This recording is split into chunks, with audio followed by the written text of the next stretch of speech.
The armory smelled like gun oil and silence at 4:15 in the morning. Sarah Mitchell moved through the darkness with practiced ease, her cleaning rag working circles on the bolt assembly of an M40A5 sniper rifle. She had never fired this weapon.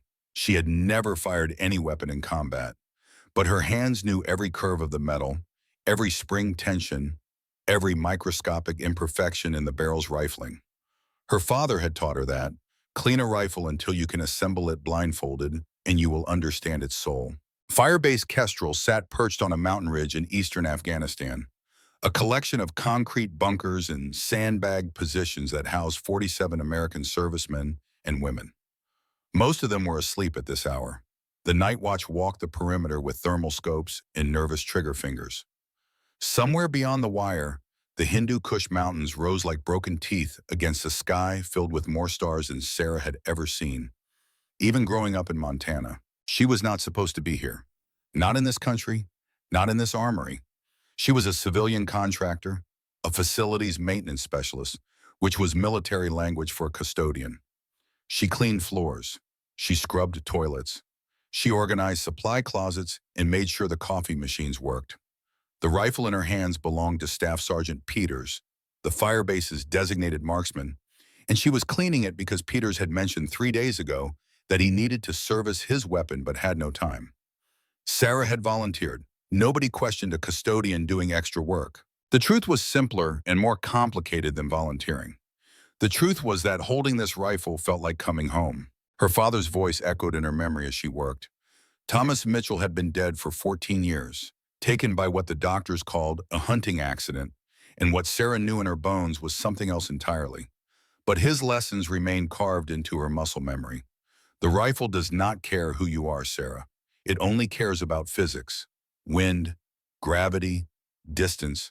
Master the physics, and the rifle becomes part of you. She had been 12 years old the first time he put a Remington 700 in her hands. Same platform as this M40, same action. Same feel of cold steel against her cheek as she learned to find her natural point of aim. They had been standing in a meadow on the family ranch outside Billings, frost on the grass, her breath making clouds in the morning air. Her father had worn his old hunting jacket, the canvas one with patches on the elbows, and a tear in the pocket where a deer antler had caught it years before. His hands were steady and warm as he positioned the rifle against her shoulder, adjusting the stock until the scope aligned perfectly with her eye. No strain, no forcing, just natural geometry, the weapon becoming an extension of her body. "Look through the scope," he had said. "What do you see?" "A target, 200 yards. The paper one you set up this morning." "What else?" She had squinted, trying to understand the question. "Grass, trees, mountains in the background." "Wrong, you see information. The grass bending tells you wind direction and speed. The mirage rising from the ground tells you air temperature and humidity. The shadows tell you time of day and sun angle. Everything in that scope is data. Your job is to read it." He had shown her how to calculate wind drift by watching the grass movement, how to estimate distance by comparing the size of known objects through the reticle, how to adjust for bullet drop using the mil dots etched into the scope glass. The mathematics of ballistics reduced to instinct and muscle memory. "The rifle only cares about physics," he repeated. "But physics is just another word for truth. The bullet will go where the laws of nature say it must go. Your job is to understand those laws so completely that calculation becomes unnecessary. You do not think about breathing. Breathing happens. Shooting should be the same." One shot, he had said it when she killed her first deer at 400 yards that autumn. The animal had dropped instantly. No suffering, no struggle. Clean kill. Respect the animal, respect the weapon, respect yourself. Sarah finished cleaning the M40 and began reassembling it in the Afghan darkness. Her fingers moved without conscious thought, finding each component by touch alone. Bolt carrier, firing pin, extractor spring, trigger assembly. The weapon came together like a puzzle solving itself. She had done this 1,000 times in her mind and never once in reality. Not since her father died. Not since she swore off guns and violence and everything that reminded her of him. And yet here she was, 28 years old, 10,000 miles from Montana, cleaning rifles in the dark because some part of her could not stay away from what she was born to do. The armory door opened behind her. Commander Nathan Cross stood silhouetted against the dim hallway light, his right leg dragging slightly as he stepped inside. He was 58 years old, with gray hair cropped military short and eyes that had seen too much death to ever look fully alive. A shrapnel wound from Mogadishu in 1993 had left him with a permanent limp and a Purple Heart he never wore. He commanded Firebase Kestrel with the quiet authority of a man who had proven himself so many times he no longer needed to prove anything. Cross had been awake since 3, reviewing intelligence reports. Something bad was coming. He could feel it in his bones. He watched Sarah for a long moment. She could feel his gaze even without turning around. The rifle came together in her hands with fluid precision, each component finding its place as if magnetized. Cross had seen thousands of soldiers handle weapons over his career. Few of them moved with this kind of unconscious grace, this kind of intimacy with the metal and wood and glass. "You handle that rifle like you have known it your whole life," he said. "My father taught me to respect firearms before I could ride a bike, sir." Cross moved closer. His limp was more pronounced at this hour. He stopped beside the workbench and looked down at the reassembled M40 with something Sarah could not quite identify. Recognition, maybe, or memory. "Thomas Mitchell's daughter," he said. It was not a question. Sarah's hands froze on the rifle. In 14 years, no one had recognized her. No one had connected the facility's maintenance contractor to the legendary shooter who had served in units that officially did not exist. "You knew my father," she said. "I served with him long time ago, before you were born." Cross picked up the M40 and examined it with professional appreciation. His hands moved over the weapon with the same unconscious familiarity Sarah's had shown. Two people speaking the same language without words. He checked the headspace by feel, tested the trigger pull, peered through the scope at an imaginary target on the far wall. "He taught you well," Cross said. "This rifle is cleaner than when Peters bought it." Sarah did not know what to say. The secret she had carried for her entire adult life had been exposed in the space of 30 seconds by a man she barely knew. She felt naked, vulnerable, seen in a way she had spent years avoiding. Cross set the rifle down and met her eyes. His gaze held none of the judgment she expected. No suspicion, no accusation, just an old soldier recognizing something in a young woman that most people would never see. "Why are you here, Sarah? Cleaning toilets in a combat zone when you could be doing anything else?" "Because I needed to get away. From Montana. From memories. From who I used to be." "And who was that?" "My father's daughter." Cross nodded slowly, as if her answer confirmed something he had already suspected. He had met Thomas Mitchell in 1985. Two young soldiers thrown together by the chaos of Cold War operations that history would never record. They had survived things together that Cross still dreamed about on bad nights. Thomas had saved his life twice. Cross had saved Thomas once. The kind of bond that goes beyond friendship into something more like brotherhood. When Thomas died, Cross had mourned privately and completely. He had also begun watching, waiting, knowing that someday, somehow, the man's legacy would surface again. "Some things are in the blood," he said. "You cannot run from what you are. You can only choose how to use it." He turned and limped toward the door. His instincts were still screaming. The intelligence reports. The patterns he had noticed in enemy movement. Something was coming, soon. "Stay close to the bunker today," he said. "I have a feeling about this morning." Then he was gone, and Sarah was alone with her father's ghost and a rifle that felt more natural in her hands than anything had in 14 years. She stood in the armory for a long time after Cross left. The M40 lay on the workbench, cleaned and assembled, and ready for a war she had not signed up to fight. Outside, the sky was beginning to lighten. The stars were fading. Soon the firebase would wake, and she would return to her role as the invisible woman who cleaned toilets and organized supplies. But Cross knew. He knew who she was, who her father had been, what she might be capable of. The thought terrified her. The thought thrilled her. The first mortar round hit at 4:30 exactly. Sarah was halfway across the compound when the explosion lifted her off her feet and threw her into a concrete barrier. The world became sound and fury, screaming, gunfire, the distinctive crack of rifle rounds snapping past her head. She scrambled behind the barrier and tried to make sense of the chaos. Firebase Kestrel was under attack. 200 enemy fighters poured out of the pre-dawn darkness. Their assault coordinated with military precision that spoke of professional training and careful planning. They came from 3 directions at once. suppressive fire keeping the Americans pinned while assault teams advanced through the wire. Mortars walked across the compound in a pattern designed to destroy defensive positions and communications infrastructure. Rockets streaked overhead, trailing smoke and thunder. And somewhere on the ridgeline to the east, muzzle flashes revealed a sniper providing overwatch for the assault. Sarah pressed herself against the concrete and assessed the situation with eyes her father had trained. The enemy had chosen their approach routes well. Natural dead ground concealed their advance until they were within 200 meters of the wire. The mortar fire was adjusting in real time, which meant someone was calling corrections, probably the sniper with the elevated position. The assault teams moved in three-man cells, bounding forward in coordinated rushes that suggested military training rather than tribal militia tactics. This was not a random attack. This was a professional operation. She watched Staff Sergeant Peters sprint toward the eastern bunker, his M40 clutched in his hands. He was the only counter-sniper capability the firebase possessed. Without him, the enemy marksman would pick off defenders at will. Peters was a good shooter, solid and reliable, the kind of steady hand that anchored a defensive position. Peters made it 15 feet before his head snapped back and his body crumpled. Sarah saw it happen through eyes that suddenly felt disconnected from her brain.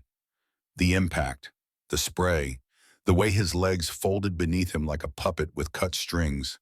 A Dragunov round, 7.62 by 54 millimeter Russian, had found him from somewhere beyond visual range.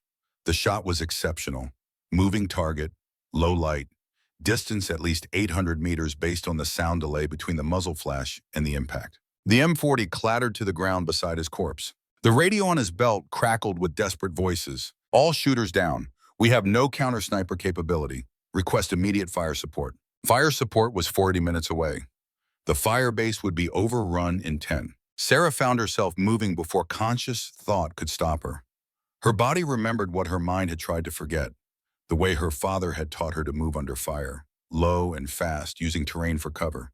Never straight lines, never predictable patterns. Keep your silhouette below the sight line of enemy positions. Move like water, finding the path of least resistance. She ran toward Peters. Bullets cracked past her head, close enough to feel the pressure wave. An explosion threw dirt and shrapnel into her path, but she was already diving left, already rolling behind a concrete barrier, already calculating the next bound. Peters lay where he had fallen, his eyes staring at nothing, a hole the size of a quarter in his forehead. The entry wound was clean and precise, the work of a skilled marksman using match-grade ammunition. Sarah grabbed the M40 and sprinted for the nearest bunker without looking at his face. She could not afford to see him as a person. Not now, not if she was going to do what needed to be done. Commander Cross was inside the bunker, his right leg soaked with blood from a shrapnel wound. He had dragged himself behind a sandbag wall and was directing fire with a radio in one hand and a pistol in the other. His face was pale from blood loss, but his voice remained steady, commanding. The voice of a man who had survived worse and refused to die here. When he saw Sarah with the rifle, something changed in his expression. Fear became hope. Desperation became calculation. He had recognized her in the armory. Now he was seeing whether that recognition meant anything. Your father was the best marksman I ever served with, he said. Show me if the gift runs in blood. I have never fired this rifle. I have never fired any rifle in combat. Do not think, just breathe. Your body knows what to do. He handed her a box of ammunition, match-grade .308 Winchester, 20 rounds that would determine whether 47 Americans lived or died. The cardboard was cool against her palm. The brass casings gleamed in the dim light of the bunker. Sarah took the box, took the rifle, climbed to the firing position that Peters would never use again. She looked through the scope for the first time. The world transformed. Colors sharpened, sounds faded. The chaos of battle became background noise as her vision tunneled to the 12-power magnification of the inertial optic. She was no longer Sarah Mitchell, facilities maintenance contractor, frightened woman trapped in a combat zone. She was her father's daughter. She was the rifle. She was physics made flesh. Everything her father had taught her came flooding back. Not as memories, but as instinct. The way the grass bent on the ridge showed wind from the northeast at 8 miles per hour. The shimmer of air above the rocks revealed temperature differential that would affect bullet trajectory. The shadows cast by the rising sun gave her precise angles for holdover calculation. Target, 600 yards, running left to right between cover positions. Her brain calculated holdover and windage without conscious input. 2.4 minutes of angle elevation, 1.2 minutes windage. Natural respiratory pause. Squeeze. The rifle bucked against her shoulder. Through the scope, she watched the target crumple. The recoil surprised her less than it should have. Her body had absorbed the shock the way her father had taught her, rolling with the energy rather than fighting it. 1. Her hands worked the bolt action without her telling them to. Eject the spent brass, chamber a fresh round, acquire the next target.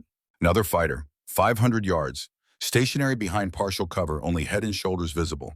Adjust for closer range. Account for the angle of declination from her elevated position. Hold center, squeeze. 2. The rhythm established itself.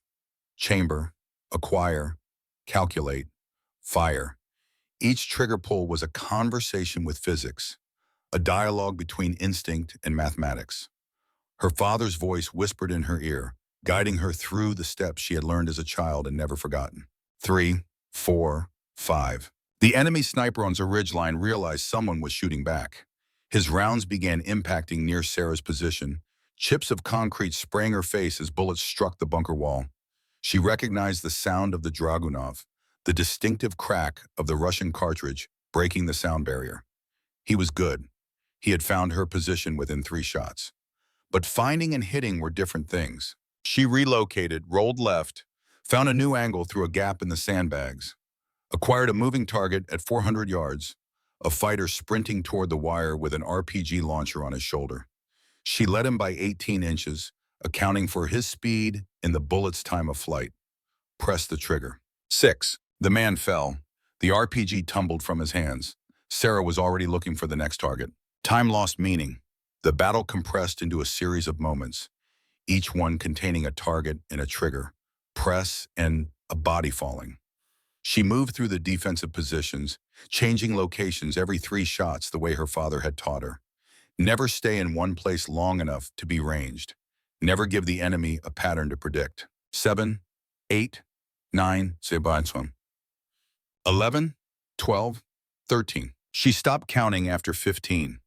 The numbers became abstract, meaningless, just markers in a sequence that had no end. Her world narrowed to the scope and the trigger and the bodies dropping in the distance. Master Sergeant Daniel Reyes arrived with the Quick Reaction Force at minute 23. He was 38 years old, a Marine Scout sniper instructor before transferring to Joint Special Operations Command, and he had seen combat in 6 countries over 15 years of service.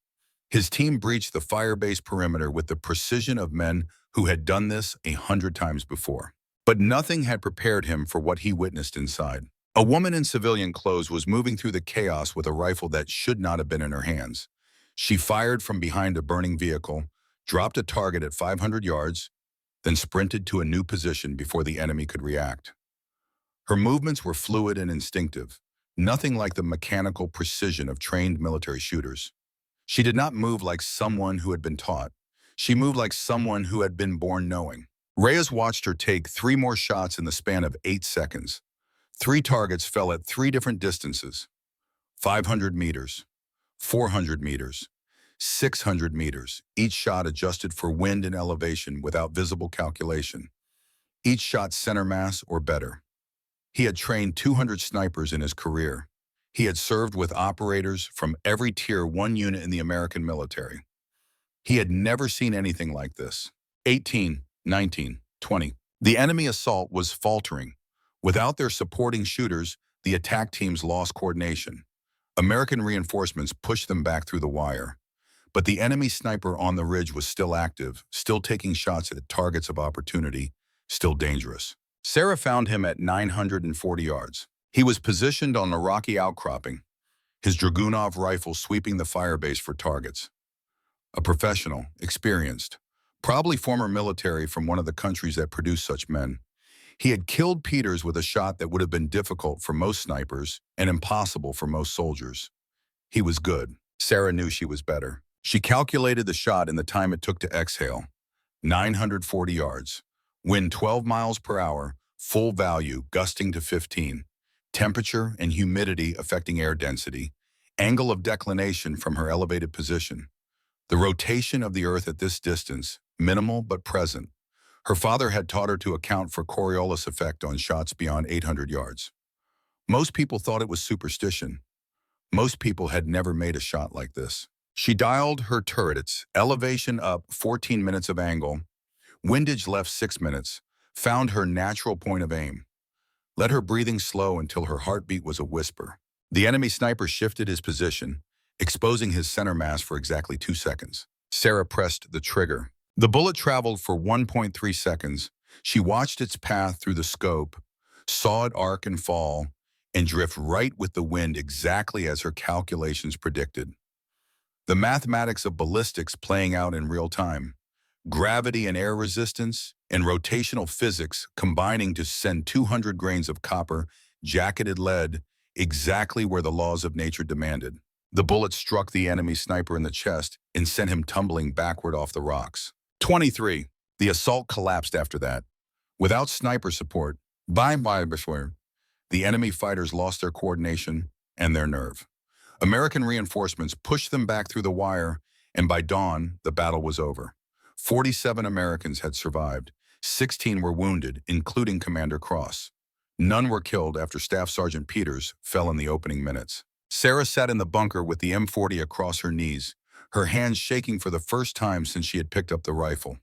23 men. She had killed 23 men in 40 minutes. The mathematics of it seemed impossible, absurd, like something from a movie rather than reality. But the bodies were real. The blood was real. The hollow feeling in her chest was real. She looked at her hands. They were steady now, the trembling passed, but she could see the residue of violence on her skin. Gun oil and carbon and the faint metallic smell of spent brass. Her father's hands had looked like this after a day of hunting. She had always thought that smell meant safety. Now she knew it meant death. Master Sergeant Reyes found her there an hour after the battle ended. He was a solid man, not tall but compact with the efficient muscle of someone who had spent decades carrying heavy equipment through hostile terrain. His face showed the exhaustion of combat and something else. Wonder, maybe, or recognition. "You are Thomas Mitchell's daughter," he said. It was not a question. "How did you know?" "I trained under Gunnery Sergeant Frank Morrison. He was your father's spotter for 12 years. They called your father Ghost because he could disappear into any terrain and hit targets that no one else could see. Gunny still talks about him like he was a god among shooters." Reyes sat down beside her. His body armor creaked as he settled against the sandbags. Outside, medics were treating the wounded, and mortuary affairs was beginning the grim work of cataloging the dead. Inside the bunker, 2 people sat in silence and tried to process what had happened. "Gunny showed me videos of your father's technique," Reyes continued. "Training films from the old days, the way he moved, the way he calculated without calculating. You move exactly the same way." Sarah looked down at the rifle in her hands. Her father's legacy, written in steel and wood, and 23 bodies cooling in the Afghan sun. "What was he like, my father, in the field?" Reyes considered the question for a long moment. His eyes grew distant, seeing memories that Sarah could not share. "Morrison said your father could shoot the wings off a fly at 1,000 yards. Said he had something most snipers never develop. Instinct. The ability to feel a shot before taking it. To know where the bullet would go without calculating. Most shooters learn to trust their mathematics. Your father learned to trust his gut, and his gut was never wrong." He paused. His eyes found hers. "Morrison said he only saw that ability once before, in a Russian sniper named Alexei Volkov. They called him the Wolf, the only man who ever matched Ghost Mitchell shot for shot." Sarah felt something cold move through her chest. The name meant nothing to her, but the way Reyes said it, the way his voice dropped half an octave, told her it should. "What happened to him? This Russian? Nobody knows for certain. He disappeared in '91 when the Soviet Union collapsed. Some say he died. Some say he went freelance, selling his skills to whoever paid. Morrison said your father and the Wolf had a history, something that happened in 1987, something nobody talks about." Commander Cross appeared in the bunker doorway before Sarah could ask more questions. He had a cane now, his wounded leg wrapped in fresh bandages, but his eyes were clear and focused despite the pain. He looked at Sarah with an expression she would remember for the rest of her life. Pride and sorrow and something else. Fear, maybe, or recognition. "We need to talk," he said. "Alone." Reyes stood and left without a word. He knew that tone. It was the voice commanders used when they were about to say something that would change a life. Cross limped into the bunker and lowered himself onto an ammunition crate with a grunt of pain. For a long moment, he said nothing. Just looked at Sarah with those ancient eyes, the eyes of a man who had seen too much and survived too long. "Your father did not die in a hunting accident," he finally said. Sarah felt the world tilt beneath her. "He was Thomas Mitchell, call sign Ghost, Delta Force, the most decorated sniper in the history of American special operations. His service record is classified so deep that even I am not supposed to know the details. My mother told me he was a hunting guide, that he died cleaning a rifle that discharged accidentally. Your mother was protecting you from his enemies, from his legacy, from what you just proved yourself capable of becoming." Cross reached into his pocket and produced a photograph. Old, faded, creased from years of handling. The paper was soft with age, the image slightly blurred at the edges. It showed two young men in desert camouflage, one American and one not, standing on opposite sides of a rocky outcropping with rifles pointed at each other. They were close enough to see each other's faces, close enough to watch each other die. The American was Sarah's father, young, alive, eyes blazing with something between hatred and respect. His M40 was shouldered and aimed, his body positioned in the natural point of aim that Sarah had inherited along with his blood. The other man had winter in his gaze. This was taken in 1987, Cross said. Operation Cyclone. We were providing support to Afghan fighters against the Soviet Union. Your father and I were running overwatch on a convoy route when we spotted a Russian sniper team. That is my father. Yes. And the other man is Alexei Volkov, the wolf of Durzak Valley. Sarah stared at the photograph. Her father and the Russian were maybe 20 feet apart. Either one could have killed the other. Neither had. What happened? Your father took a shot from 1,100 yards. Earlier in the day, before this photograph was taken, he hit Volkov in the chest. Should have killed him. The wolf went down, but he did not die. He crawled away through the mountains for 3 days, survived on snowmelt and willpower, and somehow made it back to Soviet lines. Cross paused. His face showed the weight of 35 years of questioning. Protocols said your father should have taken a second shot. Double tap on high-value targets. Every sniper in the world knows that rule. But Thomas did not take the second shot. He let Volkov crawl away. I asked him why. We were partners. We had survived everything together. I thought I had the right to know. And what did he say? Cross looked at the photograph again. At the two men who had chosen mercy when violence was easier. He said Volkov was a professional, a warrior, that they had been hunting each other for 3 days, and in that time Thomas had come to respect him. Volkov never shot at civilians, never targeted wounded men. He followed a code, even in the middle of a war with no rules. Thomas said killing him in cold blood would make us no different from the enemies we were fighting, that there had to be a line, even for men like us. Sarah thought about the 23 men she had killed that morning, about the enemy sniper at 940 yards. She had not hesitated. She had not given him a chance to surrender or crawl away. She had just pulled the trigger and watched him fall. Was he right, my father? I do not know. I have asked myself that question for 35 years. Every time I close my eyes, I see that moment. Thomas with his rifle lowered, Volkov bleeding in the rocks. The choice that changed everything. But I know this much. Volkov survived. He spent 8 months in a Soviet hospital, recovering from a wound that should have killed him. And when he recovered, he began hunting for the man who had shown him mercy. But my father is dead. Yes, Thomas died before Volkov could find him. Whatever answers the wolf wanted, he never got them. Cross met Sarah's eyes with an intensity that made her breath catch. But now Volkov has something else to hunt. What do you mean? That shot you made at 940 yards, the one that took out the enemy sniper. It was a signature shot. The angle, the distance, the wind calculation. It was exactly the kind of shot your father was famous for. So there were cameras everywhere during this battle. Satellite footage, drone coverage, helmet cameras on the QRF team. Somewhere right now, that footage is being analyzed by intelligence agencies on both sides of every conflict in the world. And when Volkov's people see it, they will know. Know what? That the ghost has an air. Sarah felt the cold in her chest spread to her limbs. The rifle suddenly felt heavy in her hands. 23 kills, 40 minutes. a shot that should have been impossible for anyone who had not spent a lifetime training. She had announced herself to the world in the most dramatic way possible. What does that mean for me? It means you have a choice. You can go home to Montana, pretend this never happened, hope that Volkov never finds out who you are or where you live. Or you can become what your father was, what you were born to be, a trained shooter with the instinct of a natural and the discipline of a professional. Cross leaned forward, his eyes intense despite the pain from his wounds. The Navy has a program, Naval Special Warfare Sniper Course.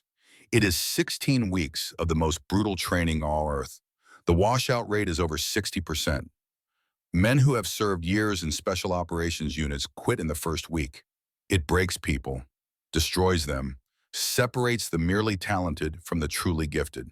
But you are not merely talented, Sarah. What you did today goes beyond training or technique. It is the thing that cannot be taught.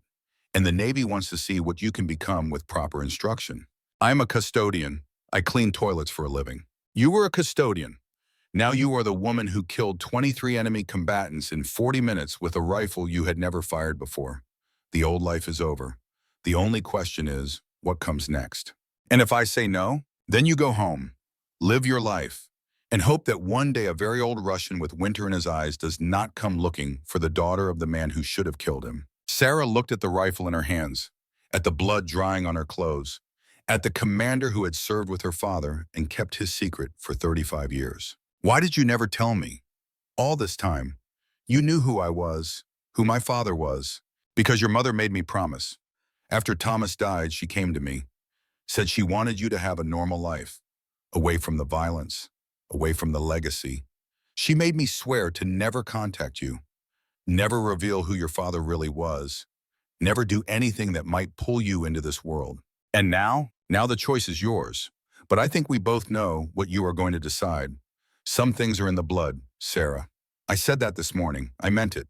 Sarah thought about Montana, about the ranch where she had learned to shoot, about her mother's grave in the cemetery outside Billings, about her brother Ryan and his 2 kids who called her Aunt Sarah and had no idea their grandfather had been a legend among killers. She thought about this quiet life she had built, the anonymity, the safety, the deliberate forgetting of everything her father had taught her. Then she thought about the 23 men, about the enemy sniper who had murdered Staff Sergeant Peters with a shot of impossible precision, about the gift that ran in her blood, the instinct that could not be taught, the physics she had mastered without knowing she was learning. Her father had spared a wolf once. That wolf had spent 35 years hunting him. Sarah would not make the same mistake. She would not run. She would not hide. She would become something that her father had never been, a predator who finished what she started. When do I leave? She asked. Cross almost smiled. It was the first time she had seen anything like warmth in his face. Tomorrow, a transport will take you to Virginia. You will begin training at the Naval Special Warfare Sniper Course within the week. The Navy does not know your background. They only know that a civilian contractor demonstrated exceptional marksmanship under combat conditions. Your father's identity remains classified. One more thing, Cross added as he rose to leave. The shot you made today, the one at 940 yards, Reyes told me you calculated windage and elevation in less than 2 seconds. Most snipers need 30 seconds of preparation for a shot at that distance. I did not calculate. I just knew. The way my father taught me. Cross nodded slowly, understanding in his eyes. That is what makes you dangerous, Sarah. Not the training, not the technique, the knowing. Your father had it, Volkov has it, and now you have it. The question is what you will do with it. He limped toward the door, pausing at the threshold. Your father chose mercy once. He spared a wolf and created an enemy that hunted him until the day he died. You will face the same choice someday, maybe soon. When that moment comes, remember what Thomas taught you.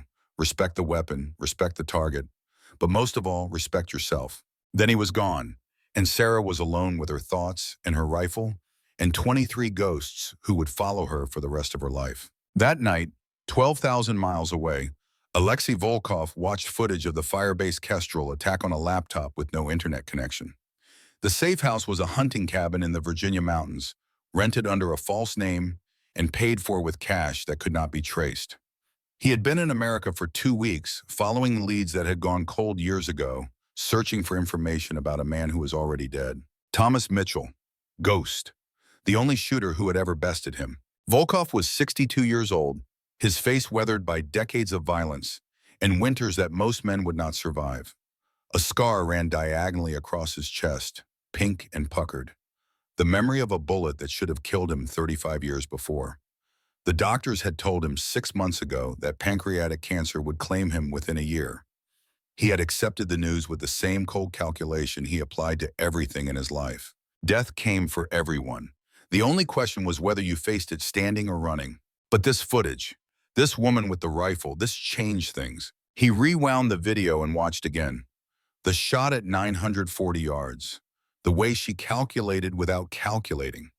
The instinct that could not be taught. He had watched this sequence perhaps 50 times now, and each viewing revealed something new. Her breathing pattern, her body position, the way she absorbed recoil and returned to target. Every movement was Ghost Mitchell reborn in female form. The same gift, the same instinct, the same knowing that separated true marksmen from mere technicians. Thomas Mitchell was dead. Volkov had confirmed this years ago when the hunger for answers had driven him to investigate every rumor and every fragment of information. The ghost had died in Montana, taken by what the Americans called a hunting accident. Volkov knew better. Men like Thomas Mitchell did not die by accident. They chose their ending.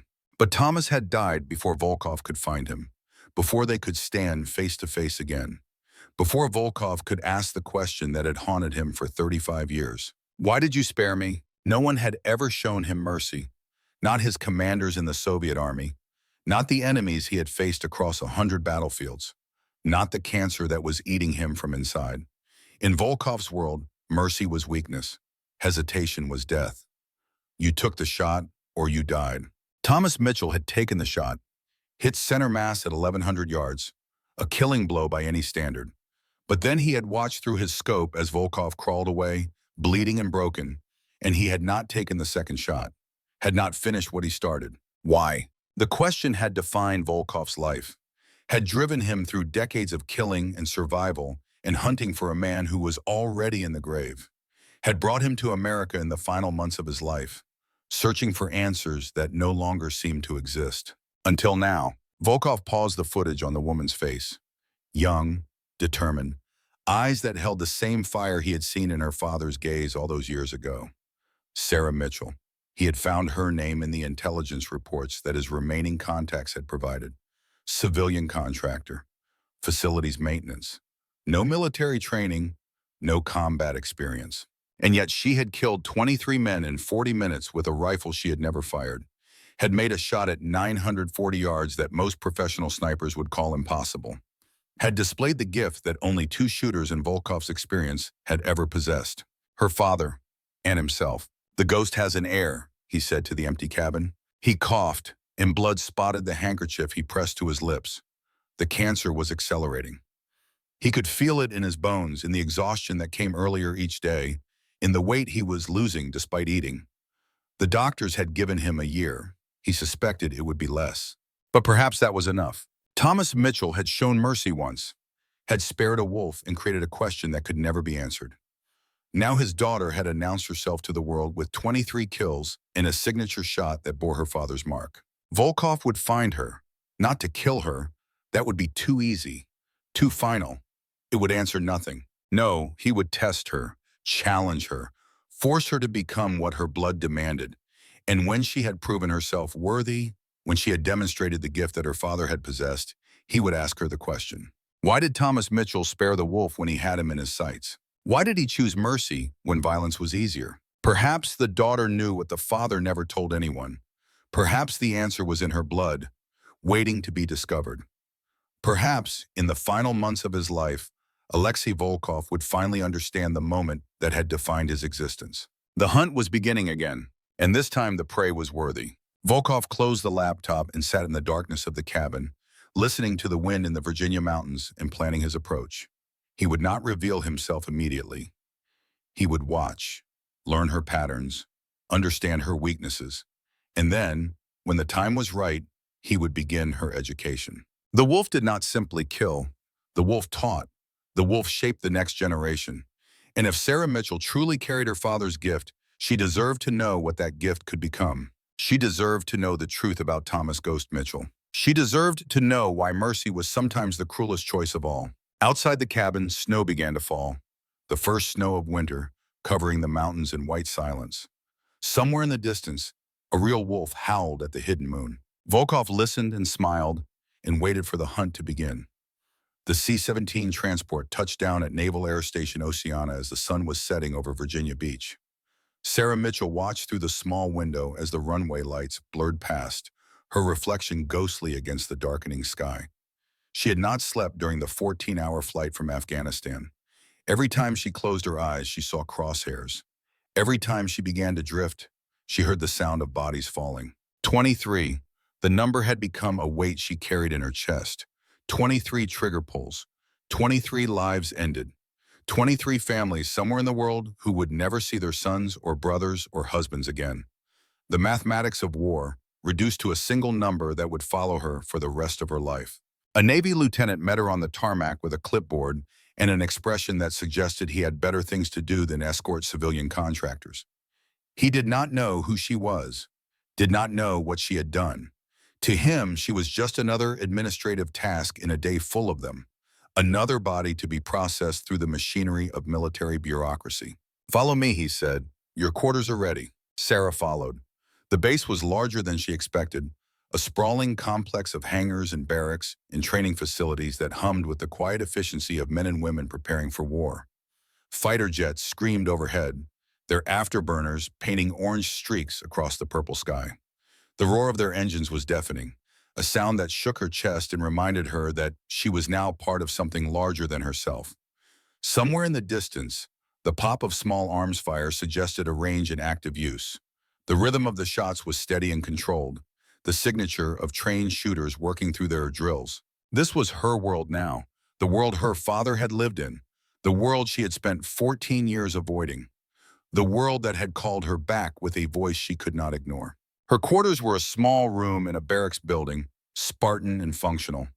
A bed with military corners, a desk with a lamp, a window that looked out on a parking lot. She unpacked the single duffel bag she had brought from Afghanistan, arranging her few possessions with the same precision her father had taught her. Everything in its place, everything ready for use, the habits of a shooter, ingrained so deeply that they felt like instinct. She lay on the bed that first night and stared at the ceiling and thought about what she had left behind, the quiet life, the anonymity, the deliberate forgetting that had allowed her to survive for 14 years. All of it gone now, burned away by 40 minutes of violence and a single shot at 940 yards. There was no going back. There was only forward. The Naval Special Warfare Sniper Course began 3 days later, in a classroom that smelled like chalk dust and sweat in the particular anxiety of men facing the hardest test of their lives. Sarah sat in the back row, surrounded by 23 other candidates. The number felt like a cruel joke. 23 men, the same number she had killed, as if the universe was reminding her of what she had done. All of them were men. All of them were already operators in some branch of special warfare, SEALs with tridents on their chests and combat deployments in their records. Force Recon Marines who had earned their stripes in the deadliest missions the Corps could offer. Army Rangers who had survived selection for the 75th Regiment and proven themselves in firefights that would have broken lesser soldiers. They looked at her with expressions ranging from curiosity to contempt.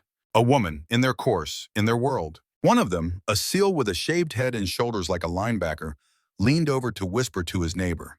Sarah caught the words. Affirmative action, publicity stunt, token female. She met their stares without flinching. She had killed more men in 40 minutes than most of them had killed in their entire careers. She did not need their approval. She did not want their friendship. She needed their training. Everything else was noise. The door opened and instructor Wade Callahan entered the room. He was 52 years old with a face like weathered leather and eyes that had seen the worst humanity could offer. His body was lean and hard, stripped of any fat that might slow him down. The body of a man who had spent 3 decades doing things that most people could not imagine. He moved with the economy of motion that marked a true professional. No wasted energy, no unnecessary flourish. Just efficiency refined to its purest form. He stopped at the front of the classroom and surveyed the candidates with the detachment of a surgeon examining patients before an operation. His gaze moved from face to face, assessing, cataloging, dismissing. When his eyes found Sarah, they lingered for exactly 1 second longer than the others. Not with hostility, not with welcome, just acknowledgement. Recognition of something that set her apart from the men around her. "My name is Callahan," he said. His voice was flat and hard, like stones grinding together. "For the next 16 weeks, I am your God. I will decide what you eat. I will decide when you sleep. I will decide whether you have what it takes to become a sniper in the United States military. Most of you will not make it. The washout rate for this course is 62%. Look at the person on your left. Look at the person on your right. By week 8, at least one of them will be gone. Probably more." He began pacing, his boots silent on the concrete floor. His movements were precise and controlled, each step measured, each turn calculated. He walked like a predator surveying his territory. "I have trained over 800 snipers in my career. Marines, SEALs, Delta operators, Rangers. The best shooters in the world have sat in those chairs. Medal of Honor recipients, Silver Star winners. Men whose names you would recognize if I were allowed to speak them. And I will tell you what I told all of them. What you did before you got here does not matter. Your medals do not matter. Your reputation does not matter. Your combat experience does not matter. The only thing that matters is whether you can put a bullet through a target at distance, under pressure, when lives depend on your accuracy." His eyes found Sarah again. "I do not care what you did in Afghanistan. I heard the stories. Everyone in this building has heard the stories. A civilian contractor who killed 23 enemy combatants with a rifle she had never fired.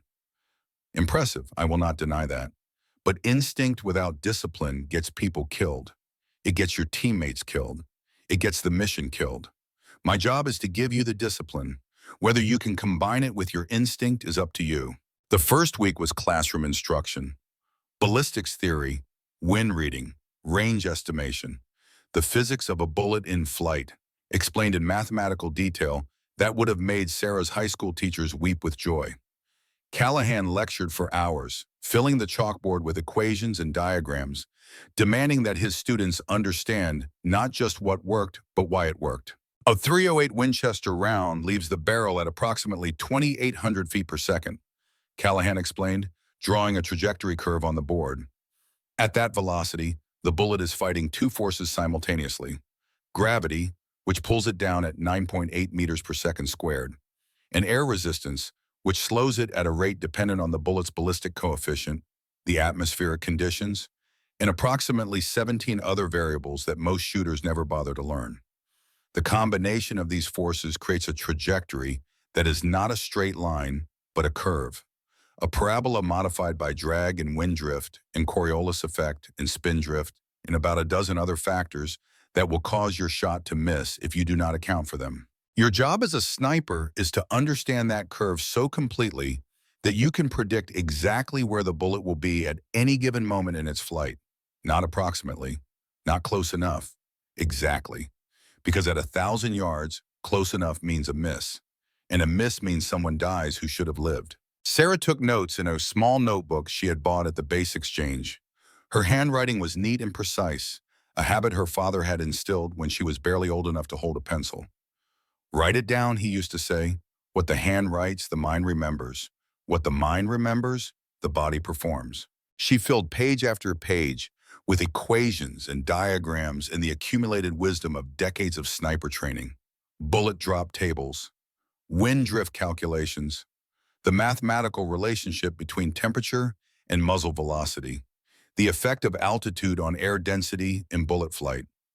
Everything her father had taught her by feel, now explained in numbers and formulas. It was strange to see her instincts dissected and categorized. Strange to understand why her body knew things her mind had never consciously learned. But it was also clarifying. The mathematics gave her a foundation for the gift, a framework to build upon. The second week brought practical application. The candidates moved to the range, where they began the long process of learning to shoot at distances their previous training had never approached. 400 meters, 500, 600. Each increment brought new challenges. The wind that was negligible at short range became critical at distance. A breeze that would not ruffle your hair could push a bullet 3 feet off target at 600 meters. The slight imperfection in a shooter's position that was invisible at 300 meters became a miss at 600. A heartbeat at the wrong moment could be the difference between a kill and a clean miss. Sarah struggled at first. Her instincts, the gift her father had given her, wanted to take over. To feel the shot rather than calculate it. To trust the knowing that had served her at Firebase Kestrel. But Callahan demanded precision, demanded process, demanded that she build a foundation of technique that would support her instinct when instinct alone was not enough. "You are rushing," Callahan said during the third week, standing behind her at the firing line. His voice was low and intense, meant for her ears alone. "Your natural respiratory pause is 0.8 seconds. I have timed it. You are pressing the trigger at 0.5. That extra 0.3 of a second is costing you accuracy. I can see it in your groups.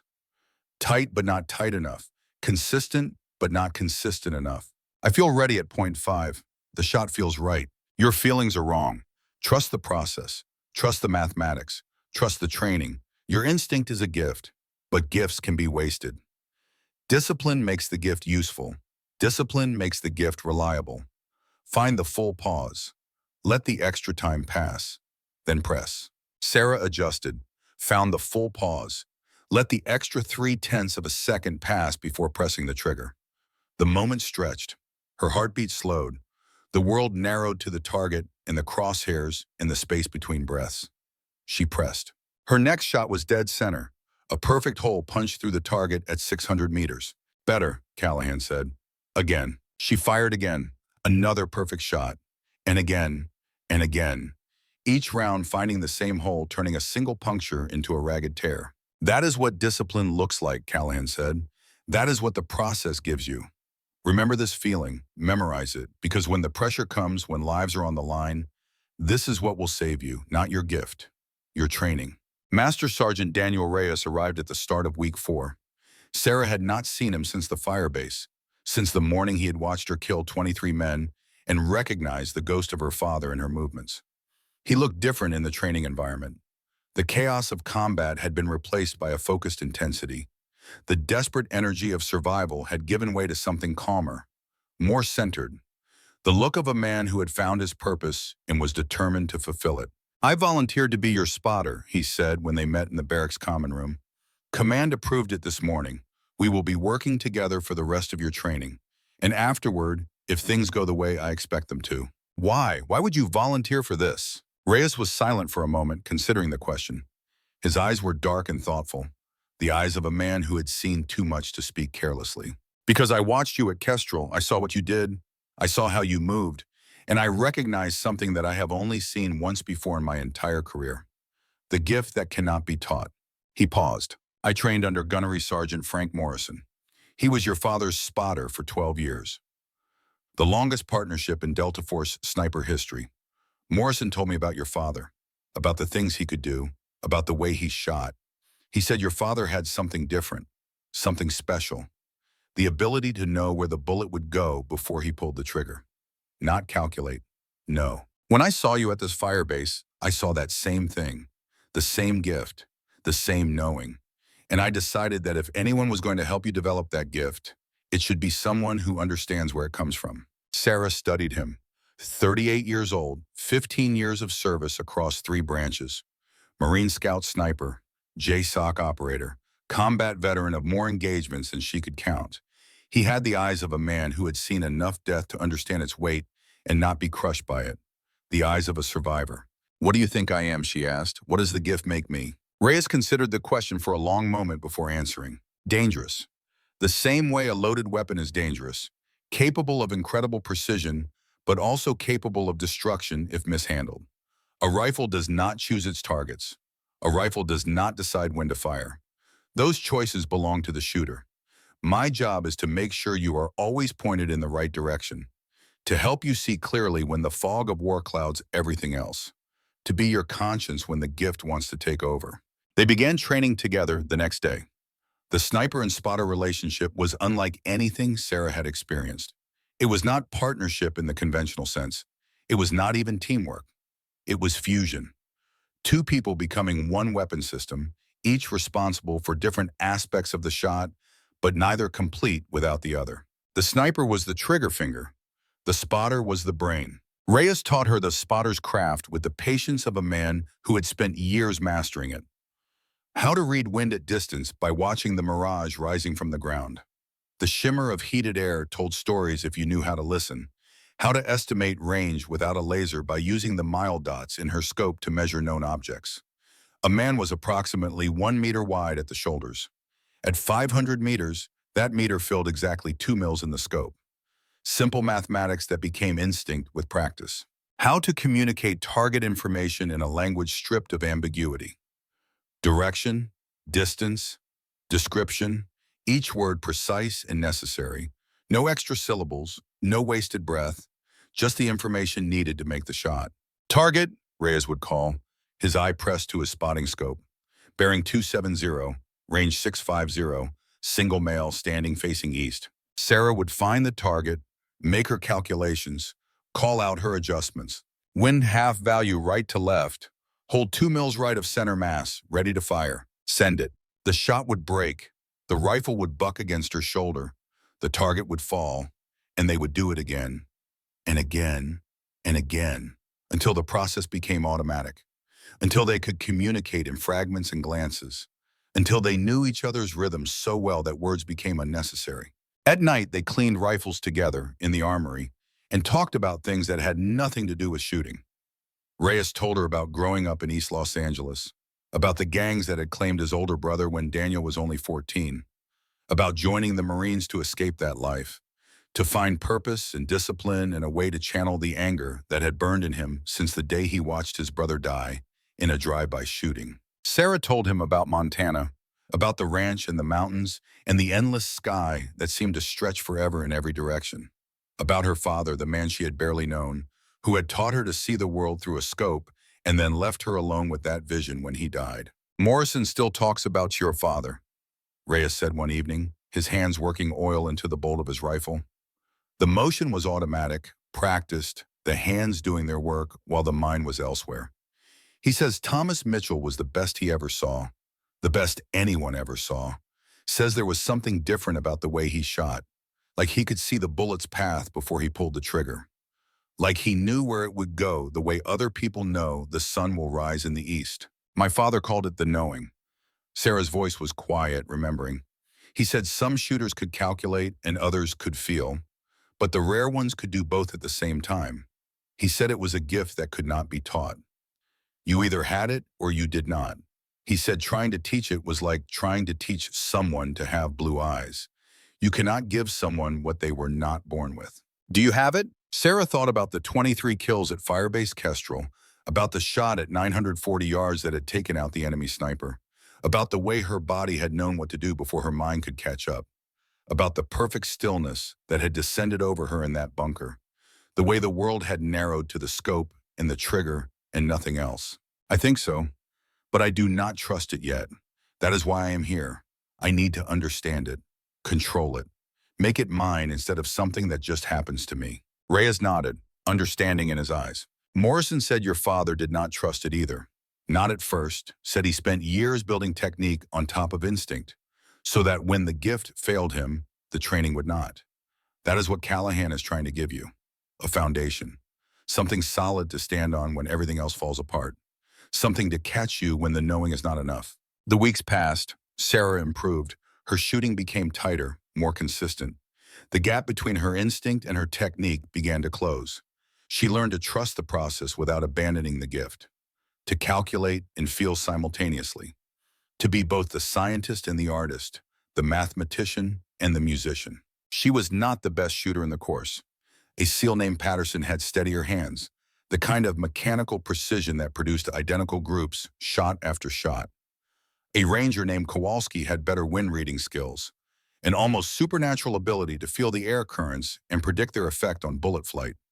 But Sarah had something neither of them possessed, the knowing, the gift that could not be taught, the ability to feel a shot coming together before the calculations were complete. It gave her an edge in the moments that mattered most, the chaos shots, the impossible angles, the situations where technique alone was not enough, When everything went wrong, when the wind shifted and the target moved and the mathematics no longer applied, Sarah could still find the shot, still make the kill, still do what needed to be done. Callahan noticed.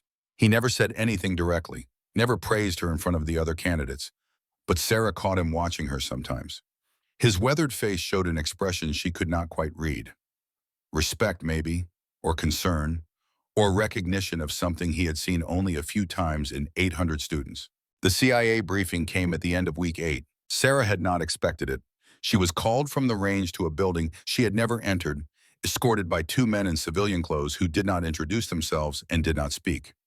They walked her through corridors that grew increasingly sterile, increasingly secure. The building had no signs. The doors had no markings. The air tasted recycled and cold. The briefing room was small and sparse, with a metal table and chairs that looked like government surplus. Commander Cross was already there, sitting at one end of the table with his cane propped against his chair. His leg had healed enough that he no longer needed the cane for walking, but he kept it close. Sarah wondered if it was a reminder of something, or perhaps a weapon he did not want to be without. Reyes arrived a minute after Sarah, his face showing the same confusion she felt. They exchanged glances but did not speak. Whatever was happening here, it was beyond their understanding. The door opened and a man entered who did not belong in this room. He was perhaps 50 years old, with silver hair perfectly styled, in a suit that cost more than Sarah had earned in a year as a custodian. His shoes were Italian leather, polished to a mirror shine. His watch was Swiss, the kind that cost as much as a house. Everything about him spoke of power and money and access to places that most people would never see. "Agent Harrison Cole," he said, taking a seat across from Sarah. "Central Intelligence Agency, Special Activities Division." He opened a manila folder and spread photographs across the table. Surveillance images, satellite footage, enhancement stills from what looked like security cameras. Each image was stamped with classification markings that Sarah did not recognize. 3 weeks ago, a cargo ship from Vladivostok made port in Norfolk. Customs logged 17 containers. Satellite imagery showed 18 were loaded in Russia. The discrepancy was flagged for investigation. By the time investigators reached the port, the 18th container had vanished. No trace, no documentation, no evidence it had ever existed. Cross leaned forward. What was in it? "We do not know for certain, but we believe it contained a single passenger. A man who entered this country without documentation, without detection, and without leaving any trace except for this." Cole slid another photograph across the table. It showed a man at a civilian shooting range, his face partially obscured by a baseball cap. He was holding a rifle that Sarah did not recognize, something long and heavy with a distinctive curved magazine. The image was grainy, enhanced from long-distance security footage, but there was something familiar about the way the man stood, something in his posture that spoke of decades of practice. This was taken 2 weeks ago at a range in Richmond. Facial recognition gives us a 67% probability that this man is Alexei Volkov. Sarah felt the name like a physical blow. The wolf, the man from her father's photograph, the enemy who had hunted Thomas Mitchell for 35 years. He was here, in America, in Virginia, perhaps watching her even now. Cole continued, his voice flat and professional. Volkov rented range time, fired approximately 40 rounds through a Dragunov variant. Paid cash, no identification, no paper trail. He was zeroing his rifle, confirming his data at American distances with American atmospheric conditions, preparing for a shot. Cross spoke, his voice hard with controlled anger. "Zeroing for what? What is his target?" Cole looked at Sarah. His eyes were cold and calculating, the eyes of a man who dealt in information and traded in lives. "We believe his target is you, Miss Mitchell." The room went silent. Sarah could hear her own heartbeat, steady despite the fear spreading through her chest, could hear the hum of the ventilation system, could hear Reyes's breathing quicken beside her. Cole opened another file. This one contained medical documents, pages of Russian text translated into English, stamped with classification markings that suggested they had been obtained through means best left unspoken. 6 months ago, Volkov was diagnosed with stage 4 pancreatic cancer. Terminal. The doctors gave him 12 to 18 months. Based on these records and our own medical analysis, he has perhaps 6 months left, maybe less. Reyes spoke for the first time, his voice tight with confusion. A dying man hunting a sniper instructor candidate. That does not make sense. If he wanted revenge for something that happened 35 years ago, why wait until now? What does he want? That is the interesting part. Cole leaned back in his chair, his fingers steepled in front of his face. Our analysts have been studying Volkov's pattern for weeks. His movements, his communications, his behavior, everything he has done since entering this country. And they have reached a surprising conclusion, which is Volkov is not here to kill Miss Mitchell. He is here to understand something that has haunted him for 35 years. Cole looked at Cross, something that happened in 1987 between Volkov and Thomas Mitchell. Sarah turned to Cross. His face had gone pale. His hands gripped the table edge with white-knuckled intensity. The cane beside his chair seemed suddenly very far away. There is something you did not tell me, Sarah said, about my father, about what happened between him and Volkov. Cross was silent for a long moment. When he spoke, his voice was different, older, weighted with decades of carrying a secret that had grown heavier with each passing year. I told you that your father shot Volkov at 1,100 yards, that he hit center mass and should have killed him, that he chose not to take the second shot. Yes, you told me that. I did not tell you why I know those details with such certainty. I did not tell you how I know what your father was thinking in that moment, how I know what choice he faced. Cross met Sarah's eyes.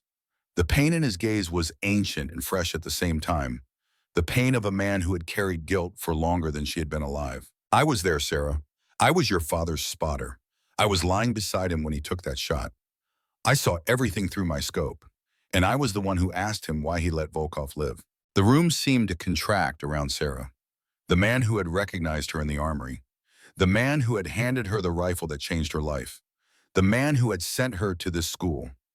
He had been there, at the beginning, at the moment that had set everything in motion. Tell me, she said, tell me what really happened. Cross closed his eyes. When he opened them again, he was looking at something only he could see. A mountain in Afghanistan, a morning in 1987. Two young men with rifles and a decision that would echo through decades. Operation Cyclone, he began. We were supporting the Mujahideen against the Soviet occupation. CIA funding, Pentagon oversight. Officially, we did not exist. Your father and I were running Overwatch on a supply route through the Durzak Valley.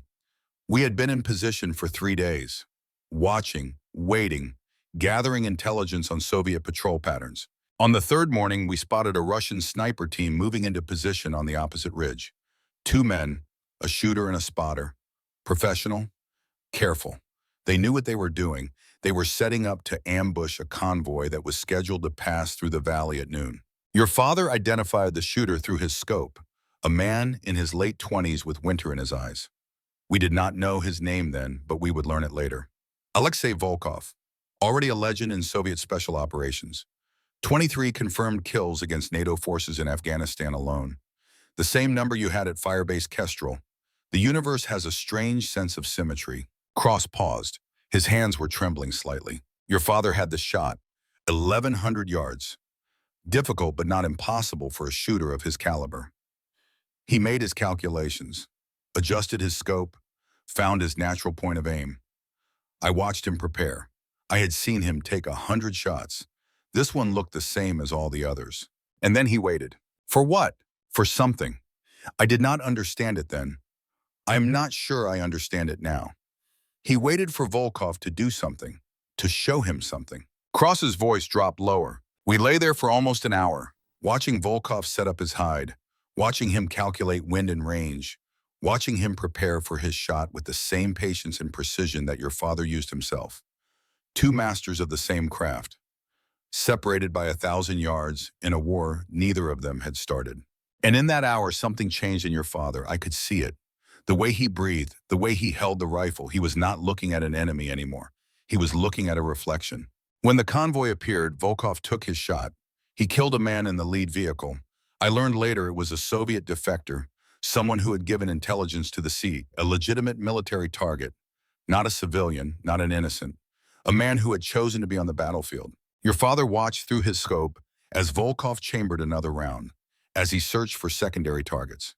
And then, in that moment, your father made his decision. He took the shot, hit Volkov in the chest. I watched through my scope as the Russian fell, watched him clutch his chest, Watched the blood spread across his uniform. And then your father did something I have never understood. Something that has haunted me for 35 years. He lowered his rifle. He did not take the second shot. He did not finish what he had started. I asked him why. I was young, angry. I did not understand. Your father said that killing Volkov would have been easy, that the wolf was wounded, helpless, bleeding out in the rocks, that finishing him would have been the tactically correct decision. But tactically correct was not the same as right. He said that Volkov was a professional, a warrior, a man who followed a code even in a war without rules. He never shot at civilians, never targeted wounded men, never did the things that other Soviet snipers did. He fought with honor. And executing a man like that, a man who had done nothing dishonorable, would make us no different from the enemies we were fighting. He said there had to be a line, even for men like us, especially for men like us. Cross fell silent. The briefing room felt smaller than it had before, colder. Sarah thought about her father's words, about the code he had lived by, about the choice he had made on a mountain 35 years ago. She thought about the 23 men she had killed at firebase Kestrel, about the enemy sniper at 940 yards. She had not given him a chance, had not considered mercy, had simply pulled the trigger and watched him fall. Was she her father's daughter, or was she something else entirely? Cole broke the silence. Volkov survived, spent 8 months in a Soviet hospital. When he recovered, he began asking questions, searching for information about the American sniper who had shot him and then let him live. He has been hunting for your father ever since. But Thomas died before Volkov could find him, Cross added. Whatever answers the wolf wanted, he never got them. Cole nodded. And now Thomas's daughter has announced herself to the world. A signature shot at 940 yards. The same instinct, the same gift. Volkov has found a new target, not for revenge, for understanding. What does he want to understand? Sarah asked. Why your father spared him. Why a man with a clear shot chose mercy over violence. That question has defined Volkov's life for 35 years. He is dying, he has months left, and he believes that you might have the answer. Sarah felt something shift inside her. The enemy she had imagined was not an enemy at all. He was a mirror, a man searching for the same truth she was searching for. The truth about her father, the truth about herself. What do you want me to do? Cole closed his folder. Continue your training. Become the shooter your father was. And when Volkov makes his move, be ready. Ready for what? Ready to answer his question. Or ready to end him. The choice will be yours. The briefing ended. Cole gathered his folders and left without another word. Cross remained behind, his ancient eyes fixed on Sarah. I should have told you sooner, he said, about my part in your father's story, about what I saw that day. Why did you not?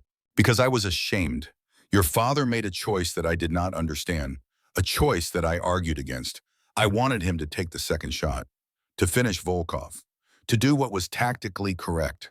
He refused, and I spent 35 years wondering if he was right. Cross stood, reaching for his cane. I think he was, Sarah. I think your father understood something that took me decades to learn. That the measure of a warrior is not the kills he makes, it is the kills he chooses not to make. You will face that choice soon. Volkov will make sure of it. When that moment comes, remember what your father taught you. Not just the shooting, the code. Then he was gone, and Sarah was alone with the weight of everything she had learned. Somewhere in the Virginia mountains, Alexei Volkov watched through binoculars as the training facility settled into evening routine. He had been in position since dawn, observing from a ridge 2 miles away. Far enough to be invisible, close enough to see the woman who had become his obsession, Sarah Mitchell, the ghost daughter, the heir to a legacy that had haunted him for 35 years. She was ready now, trained, disciplined. The raw instinct he had witnessed in the firebase Kestrel footage had been refined into something more controlled, more dangerous, more like her father. Volkov lowered his binoculars and coughed into his handkerchief. Blood spotted the white fabric. The cancer was accelerating. He had weeks left, maybe less, but perhaps that was enough. Thomas Mitchell had shown him mercy once, had spared a wounded wolf when killing would have been easier. Volkov had spent 35 years trying to understand why. Now the answer was within reach. Not in words, not in explanations. In the woman who carried her father's gift. In the choices she would make when the moment came. The hunt would continue, but not yet. Not until she was ready. Not until she could answer the question that her father never had. Why spare the wolf? The snow began to fall as Volkov watched. Behind him, the forest waited in silence. Father and Strider, hunter and hunted, the living and the dead, all of them moving toward an ending that none of them could escape. The bullet casing was waiting for her on the shooting bench. Sarah Mitchell arrived at Range 7 at 0530, the same time she had arrived every morning for the past 12 weeks of training. The Virginia winter had settled over the Naval Special Warfare Facility like a gray shroud, heavy clouds pressing down on the earth, the air cold enough to make her lungs ache with each breath. Dead leaves skittered across the concrete paths, pushed by a wind that carried the promise of snow. Her breath made small clouds that dissipated into nothing as she walked, her rifle case slung over her shoulder, her mind already calculating the adjustments she would need for the morning's exercises. She saw the casing from 20 feet away, a single brass cylinder standing upright on the concrete bench, positioned exactly where she would set up her rifle. It gleamed in the early morning light like a small golden monument, catching the first rays of sun that broke through the cloud cover. Like a message left by a ghost who had been watching her for longer than she wanted to admit. Sarah stopped walking. Her hand moved to the pistol on her hip, the Beretta M9 that had become an extension of her body since she started carrying it. Her eyes scanned the terrain with the systematic precision that Callahan had drilled into her. The tree line to the south, the equipment sheds to the west, the ridge line to the east where a sniper could find perfect concealment among the rocks and scrub brush. Nothing moved. No one was visible. The range was empty except for her and the casing and the silence that pressed against her ears like a physical weight. She approached slowly, carefully, each step deliberate and controlled. Her father had taught her this. In the wild, he used to say, the things that do not belong are either opportunities or threats. Learn to tell the difference before they tell you which one they are. The casing was 7.62 by 54 millimeter Russian. Dragunov ammunition. She recognized it immediately from the distinctive bottleneck shape and the Cyrillic markings stamped into the brass. The same caliber that had killed Staff Sergeant Peters at firebase Kestrel 4 months ago. The same caliber that Alexei Volkov had been firing at the Richmond gun range 2 months earlier.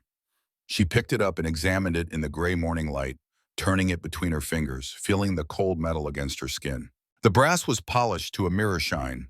The primer showed the distinctive cruciform mark of Russian military manufacture. This was not surplus ammunition bought from an online dealer.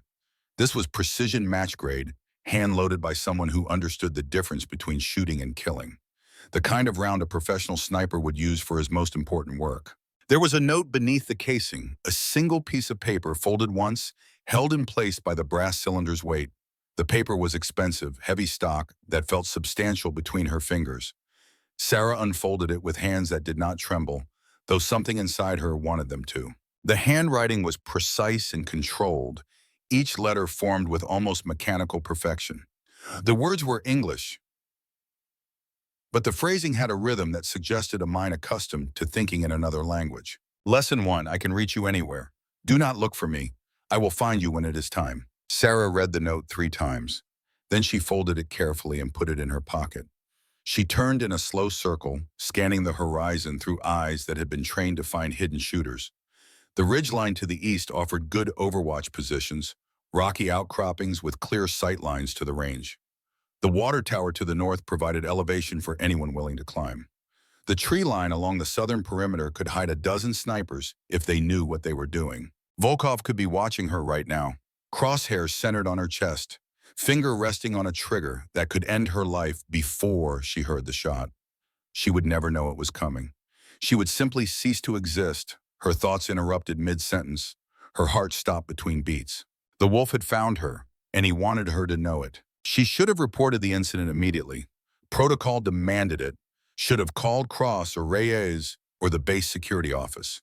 Should have triggered the lockdown procedures that Cole and his CIA handlers had established for exactly this situation. Every instinct she had developed over 16 weeks of training screamed at her to follow the rules. Instead, she set up her rifle and began her morning drills. The shooting calmed her. It always did.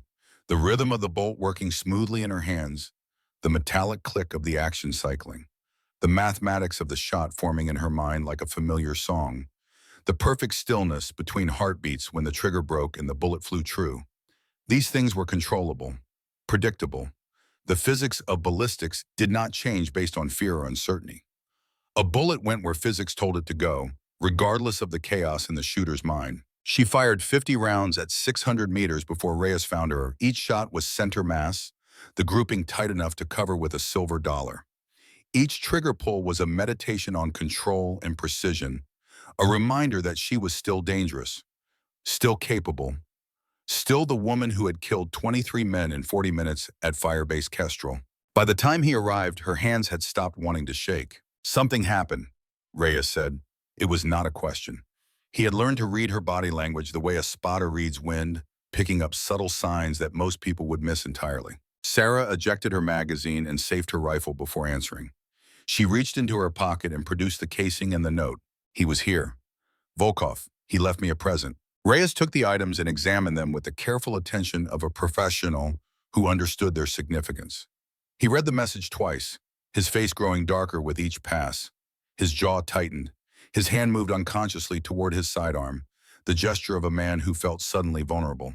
When did you find this? 0530, about 3 hours ago. And you did not report it. The words were flat, controlled, but Sarah could hear the anger beneath them. I'm reporting it now. Reyes looked at her with an expression she had not seen before. Not anger exactly, something closer to fear.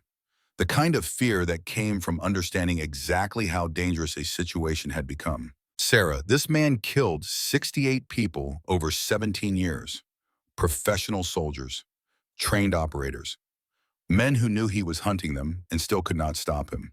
He walked onto a secure military installation, past guards and cameras and motion sensors, without triggering a single alarm. He knew exactly where you would be and exactly when you would be there. He was close enough to touch your rifle bench, and your response was to spend 3 hours shooting targets. What would you have me do? Run? Hide? Call for backup that would arrive long after he had disappeared? He said he can reach me anywhere, I believe him. Running would not change that. Hiding would only delay the inevitable. At least here, I have a rifle in my hands. Reyes was silent for a long moment. The Virginia wind picked up, sending dead leaves skittering across the shooting bench where the casing had waited. Finally, he handed back the items. We need to tell Cross and Cole. They need to know he is operational. I know, but first I need you to understand something. What? Sarah met his eyes. The fear she had felt that morning was still there, buried beneath layers of discipline and training. But there was something else too, something that surprised her with its intensity and its strangeness. Curiosity. He is not here to kill me. Not yet. This note is exactly what it says it is. A lesson. The first lesson. He is teaching me something. Teaching you what? That I am vulnerable.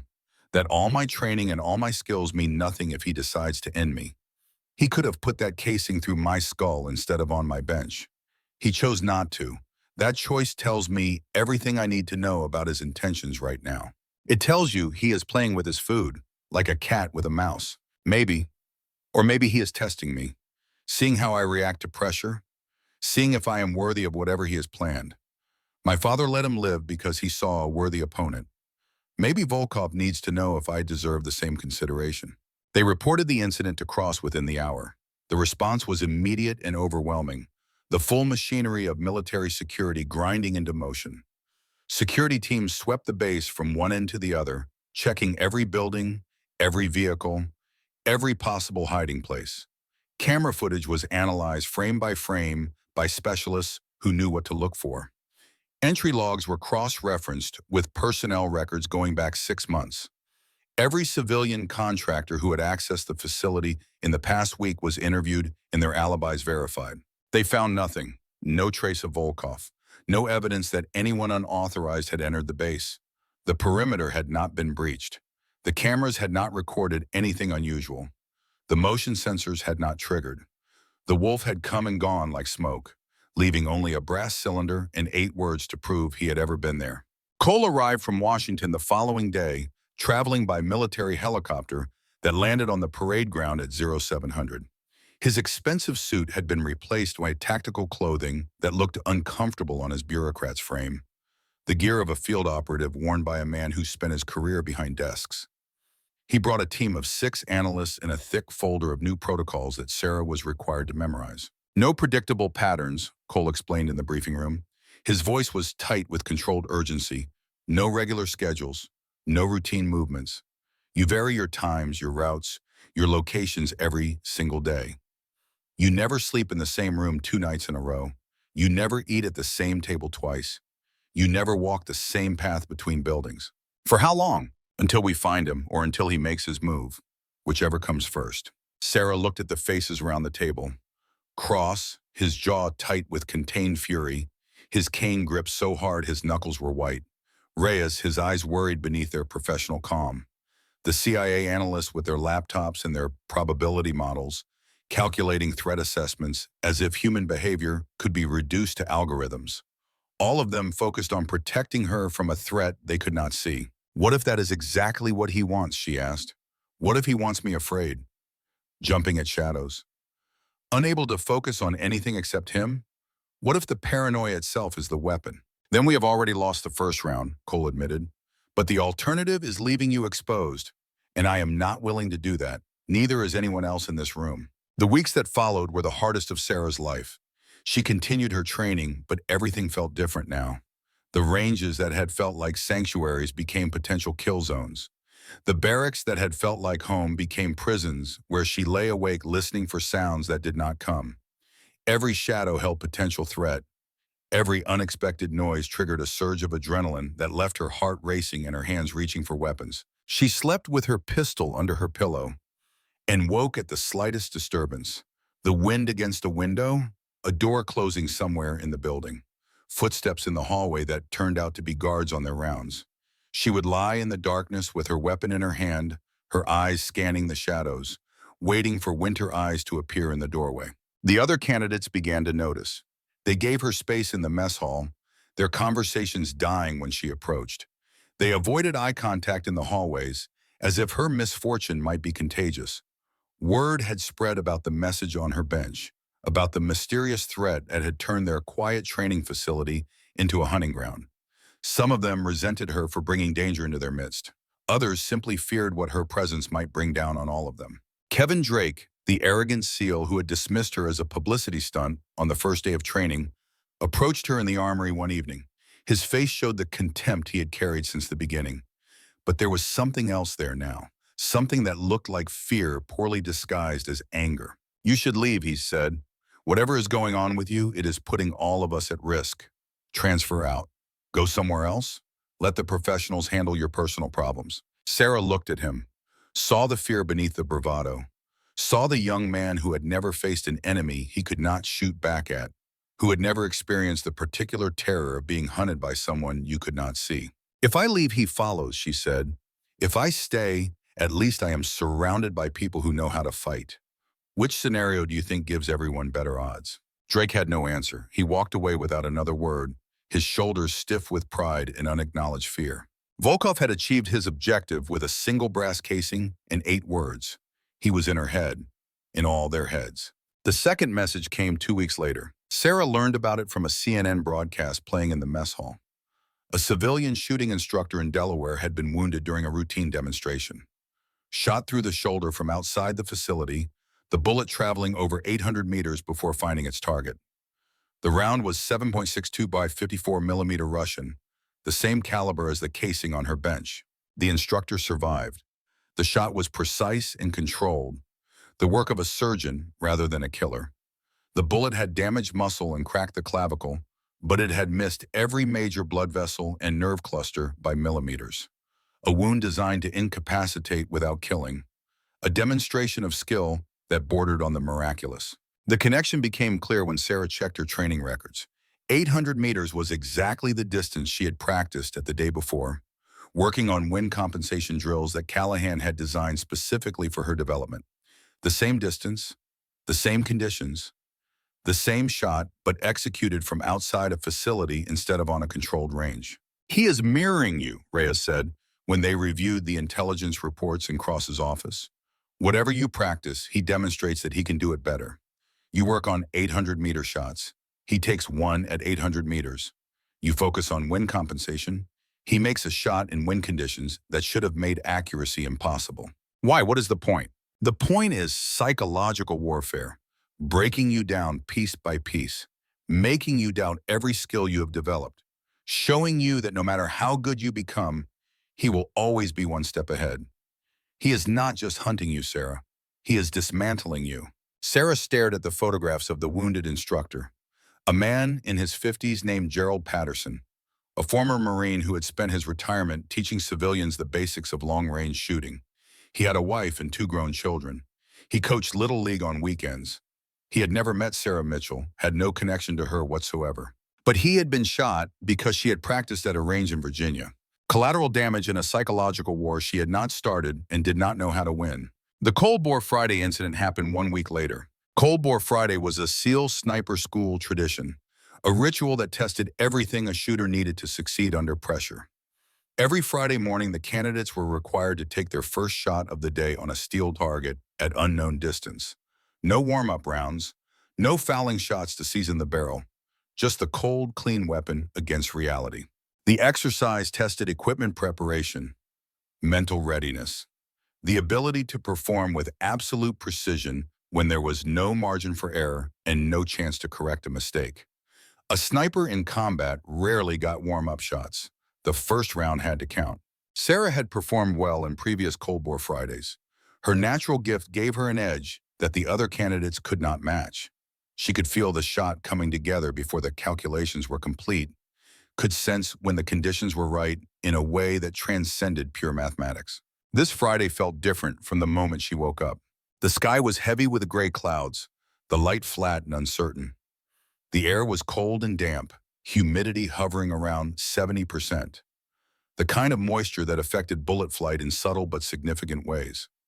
Sarah dressed in the darkness of her quarters, checked her rifle with mechanical precision, and walked to the range with a feeling of unease she could not explain. The other candidates were already gathering when she arrived.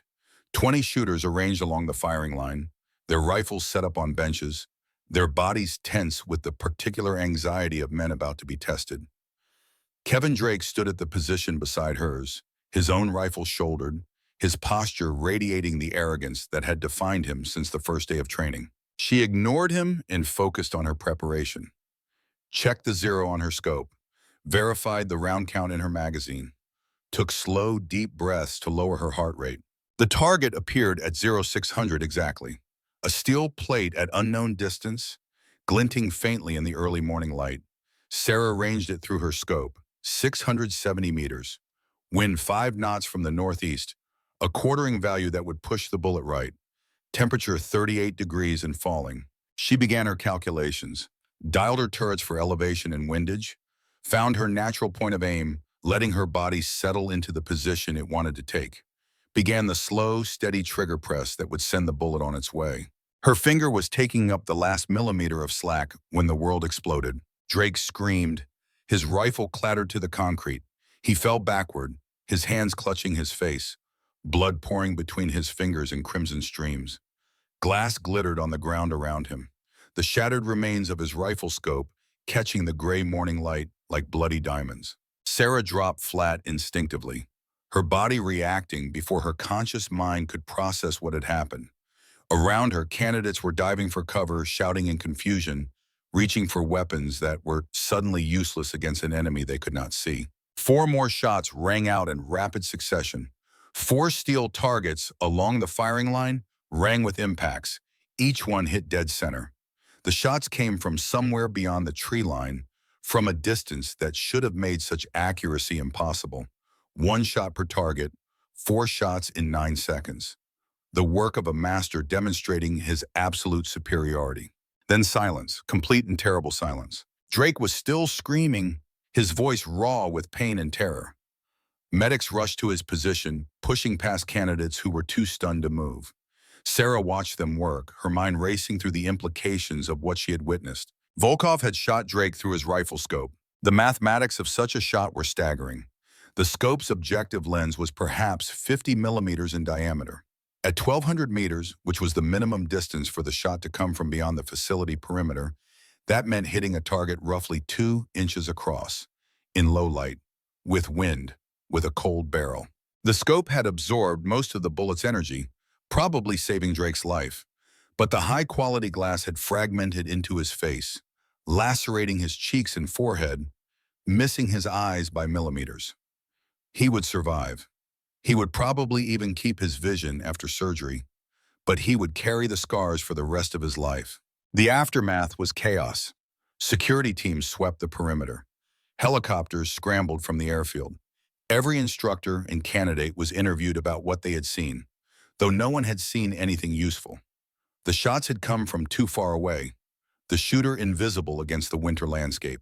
Sarah sat in Cross's office 3 hours later, her hands wrapped around a cup of coffee that had long since gone cold. Reyes sat beside her. Cole was on a video screen, his face grim with implications he was still processing. "He could have killed me," Sarah said. Her voice was calm, almost distant, as if she was discussing someone else's near-death experience. "I was standing right beside Drake. Same height, same posture. In the low light, we probably looked identical through a scope at that distance." Cole leaned forward on the screen. "You think he confused you? Mistook Drake for his target?" "No." Sarah shook her head slowly. "Volkov does not make mistakes. He hit exactly who he intended to hit." "Then why?" Cross demanded. "Why wound a SEAL candidate who has nothing to do with this?" "Because Drake told me to leave." Sarah looked up from her cold coffee. "1 week ago, in the armory, he said I was putting everyone at risk. He told me to transfer out, let the professionals handle my problems." "And you think Volkov heard that somehow?" Reyes asked. "Or saw it. He has been watching everything I do, every practice session, every interaction. He knew I was at the range that day, knew what I was practicing. He probably had the whole facility under surveillance." Cole's face on the screen showed the calculation of a man whose job was to think like enemies. "So he shot Drake to send you a message that the people around you are not safe because of you. They are in danger because of him." "Yes, and those 4 steel targets he hit afterward. Each one was assigned to a different candidate. He showed me he can hit anything I can hit, faster, from farther away, with impossible precision." Sarah set down her coffee cup and looked directly at the camera. "This is not intimidation," she said. "This is not revenge. This is education. He is showing me what is possible, what I need to learn if I am going to survive what comes next." "He is training you," Cross said slowly. The realization dawned on his weathered face. "He is preparing me for whatever confrontation he has been planning since he saw that footage from Firebase Kestrel. He does not want to kill a lucky civilian who got her hands on a rifle. He wants to face the ghost daughter, the heir to the legacy that has haunted him for 35 years. The room was silent for a long moment. Finally, Cole spoke. "What do you want to do?" Sarah had been thinking about that question for 3 hours. The answer had been forming in her mind since she watched the medics carry Drake away on a stretcher. "I want to stop reacting and start acting. I want to change the terms of this engagement." "How?" Sarah thought about her father's journal, the passages she had read about understanding your enemy before you faced him. Thought about the photograph Cross had shown her, 2 wolves recognizing each other across a mountain valley. Thought about the choices that had brought her to this moment. "I need to understand him," she said. "Not just his tactics, his soul, why he fights, what he believes, what he fears. And then I need to give him what he really wants. The answer to the question my father never gave him. Why Thomas Mitchell showed mercy to a wounded wolf." The answer came from an unexpected source 3 days later. Gunnery Sergeant Frank Morrison arrived at the safe house where Sarah had been relocated, driving a pickup truck that looked older than she was and carrying a case that he handled with reverent care. He was 64 years old, with a face carved by decades of sun and wind and the particular stress of watching men die through a spotting scope. His hands were gnarled but steady, the hands of a craftsman who had spent a lifetime mastering a single skill. He had been her father's spotter for 12 years, the man who had called the wind on the shot that should have killed Alexei Volkov. "You look like him," Morrison said when they sat down in the safe house living room. "Same eyes, same way of holding yourself. Same feeling that you might shoot something at any moment." "Did you know him well, my father?" 12 years lying beside a man in the dirt, watching him kill people through a scope. You learn things about a man that way. Things his wife never knew. Things his children never saw. I knew Thomas Mitchell better than anyone who is still alive. He opened the case he had brought. Inside was an M40A1 rifle, older than the weapons Sarah had trained on, but unmistakably the same lineage. The stock was worn smooth by thousands of hours of handling. The metal showed the patina of age and hard use. But the action was clean, the bore was bright, and the scope was precisely zeroed. "This is my father's rifle," Sarah said. The words came out as a whisper. "The rifle that shot Volkov," Morrison confirmed. "I have been keeping it since your father died, keeping it for you. He told me once that if anything happened to him, this rifle should go to his children when they were ready for it. I was not sure that day would ever come, but Cross tells me it has." He reached into his jacket and produced a leather-bound journal, worn soft by years of handling. This was his too, his private thoughts. "I found it with his things after he died. I have read it maybe 100 times, trying to understand what he was thinking that day on the mountain." Morrison set the journal on the table between them. "The answers you need might be in there. The answers Volkov needs. Maybe if you read what your father was really thinking, you will understand why he made the choice he made. And maybe I can give Volkov what he has been searching for. Maybe." Morrison's old eyes held hers. "Or maybe you will find out that some questions do not have answers, that some choices cannot be explained, that your father was just a man, like all of us, trying to do his best in impossible circumstances. Either way, you deserve to know the truth, and so does the wolf." Sarah spent the next 2 days reading her father's journal. The handwriting was small and precise, the entries dated and organized with military efficiency. Most of them were operational notes, mission details, after-action reports, the dry documentation of a professional killer's career.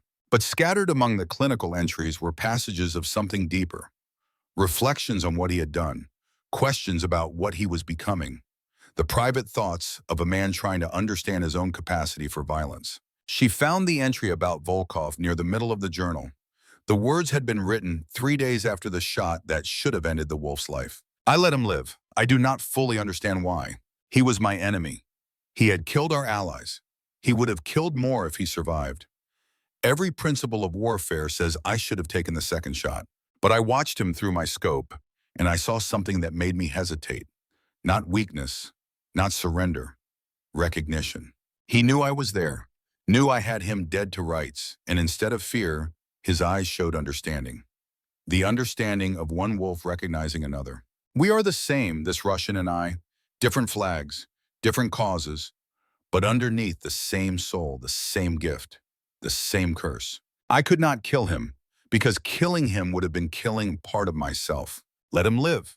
Let him wonder why. Let him spend the rest of his life searching for an answer I do not have. Maybe someday he will find it. Maybe he will understand something that I cannot. Or maybe we will meet again, and one of us will finally learn the truth." Sarah closed the journal. Her eyes were wet with tears she had not felt forming. Her hands were shaking. Her father had let Volkov live because he saw himself in the Russian's eyes, because the two of them were mirrors of each other, because killing a worthy opponent would have meant acknowledging something about himself that Thomas Mitchell was not ready to face. And now Volkov was here, dying, searching for the answer that her father had taken to his grave. Sarah made her decision in that moment. She called Reyes into the room, told him to pack his gear. "We are going to Montana," she said, "to the ranch where I grew up, to the place where my father taught me to shoot. That is exactly what Volkov wants. He has been pushing you toward this confrontation from the beginning. I know, that is why we are going. My father ran from this fight for 35 years. He died without facing the mirror he had created. I will not make the same mistake. If Volkov wants answers, I will give him answers. On my ground, by my rules, with my father's rifle in my hands. And if he does not accept answers, if he only accepts blood." Sarah picked up the M40A1 and felt its weight settle into her hands. The weapon her father had used to spare a wolf, the weapon she might have to use to kill one. "Then I will give him that too." 3 days later, Sarah Mitchell stood on the porch of her childhood home, watching the sun set over the mountains that had shaped her into who she was. The ranch had not changed since she left 14 years ago. The same weathered barn with its faded red paint, the same split rail fences that her grandfather had built half a century before.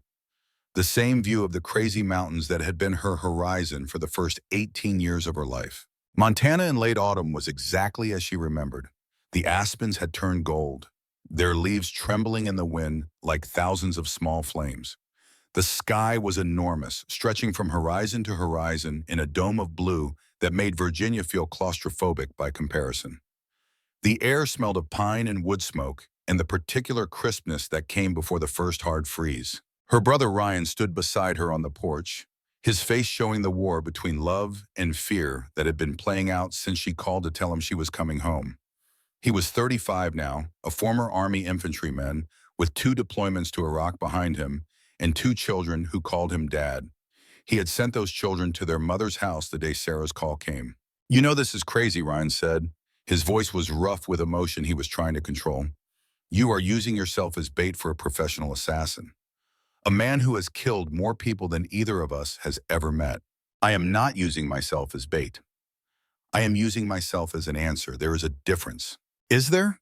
Ryan turned to look at her, his eyes searching her face for something he could hold on to. "Because from where I am standing, it looks like suicide with extra steps." Sarah looked at the mountains. The peaks were already white with early snow, gleaming in the fading light like teeth. Somewhere out there, Volkov was watching. She could feel it the way she felt changes in wind and temperature, the sixth sense of a predator who knew she was being stalked by something equally dangerous. Dad let Volkov live because he saw himself in him. 2 wolves wearing human skin, 2 killers who had found a code to live by.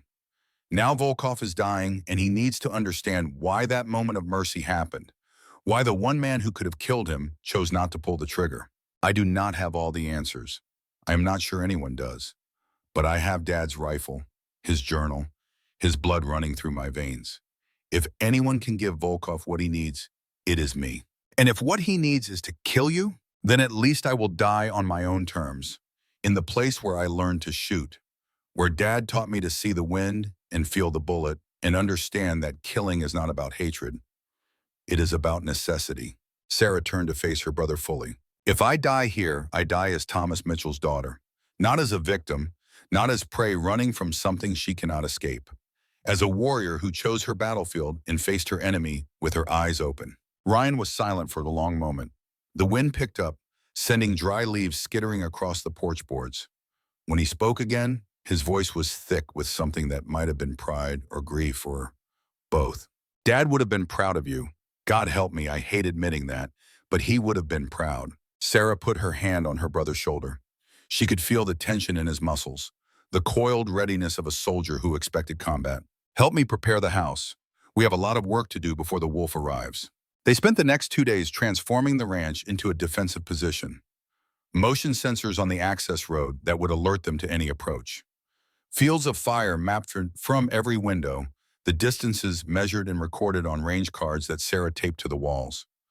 Rifles positioned at strategic points throughout the house, each one loaded and ready. Reyes arrived on the 2nd day, having driven straight from Virginia with enough equipment to fight a small war. He set up communications in the basement, encrypted radios and satellite phones and emergency beacons that could summon help from across the continent. Not that help would arrive in time if things went wrong, but the protocols had to be followed. Cross wanted to send a team, Reyes reported, as they reviewed the defensive preparations.